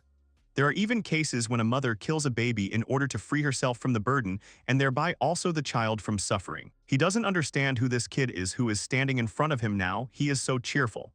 Having been born in the worst conditions, he continues to live with a smile on his face, of course. He wants to try what he cooks. Dish boils everything and adds a scale and then decides to leave it for a while. The dragon asks what he is cooking. He answers that it is broth. He sniffs and says that it smells like the sun, immediately bringing back memories of when in the past he lived with one woman. He asks Dish to cook faster. He says that it will be ready soon. He salts the vegetation that he found nearby. covers the scales with a cloth to separate it from the broth, and adds the vegetation there. He puts it down and says that a special dish, dragon scale broth, is ready. The dragon doesn't understand and says that he doesn't even know such a thing. Dish wonders how it will eat. The dragon says not to worry and watch. Then he turns into a man. He holds out the cup, he sniffs it and enjoys the aroma, but it's all about taste. Even if the smell is good, the taste may not be quite the same. He tries the broth. He shouts that it is delicious, excellent. He would not even have thought that it was broth. But this is the aftertaste, the effect of time. In his entire life, he has never tasted anything like it. He thinks that the vegetation goes well with the broth. He says out loud that it is an unusual combination. He does not understand why it is so tasty, or rather why he did not know before that it was so tasty. Having lived for decades, he did not even know this about himself. He turns to Dish and asks how he knew that it would taste good. Dish replies that he didn't know, only now he realized it too. And it was his first time meeting a dragon, but something came into his head that maybe it would be tasty. Experiments with mixing, the courage to risk such an adventure, everything of course immediately recedes upon learning that he is zero. But despite this, this is his skill, his whole essence. He is interested in what skill God has gifted him with. After that, they talked a lot about the past. What could be better than a wonderful atmosphere where they talk while eating something so delicious? For the first time in a long time he has fun. He thanks Dish and asks what he will do. He replies that he does not know yet, but he wants to cook something from those ingredients that no one has cooked from, because this place is a field for experiments. The dragon asks, does that mean he won't come down from here? He answers that it is so. The dragon says that it is so similar to him. He says that there is an old tree there. Monsters won't get him there. He thinks that he needs this place. Dish thanks him. Dragon says he will like it. Dish asks if he is really going somewhere. He answers that he wants to see the world again. Having met him, he realized that there is still so much unknown, so he wants to fix it. Dish says that he is a little sorry, because finally he has a companion. The dragon says that his journey will not last very long. He will also have new companions. He says it was very tasty. Let him be proud of himself. Even though he has no skill, he was able to satisfy the dragon himself. Dish shouts at him that next time he will cook better. He tells Assel about this and apologizes that he cannot use it yet. Assel says that this is proof of a promise and it cannot be broken. He says that she is surprised by the story, and she says that she is tired of being surprised. Assel says that she will prepare for this day, because perhaps he may return tomorrow or even today. He is thinking about something. Assel asks what it is, and he, closing his eyes, replies that nothing like that. At this time, that same dragon approaches the tree where they are together with Assel.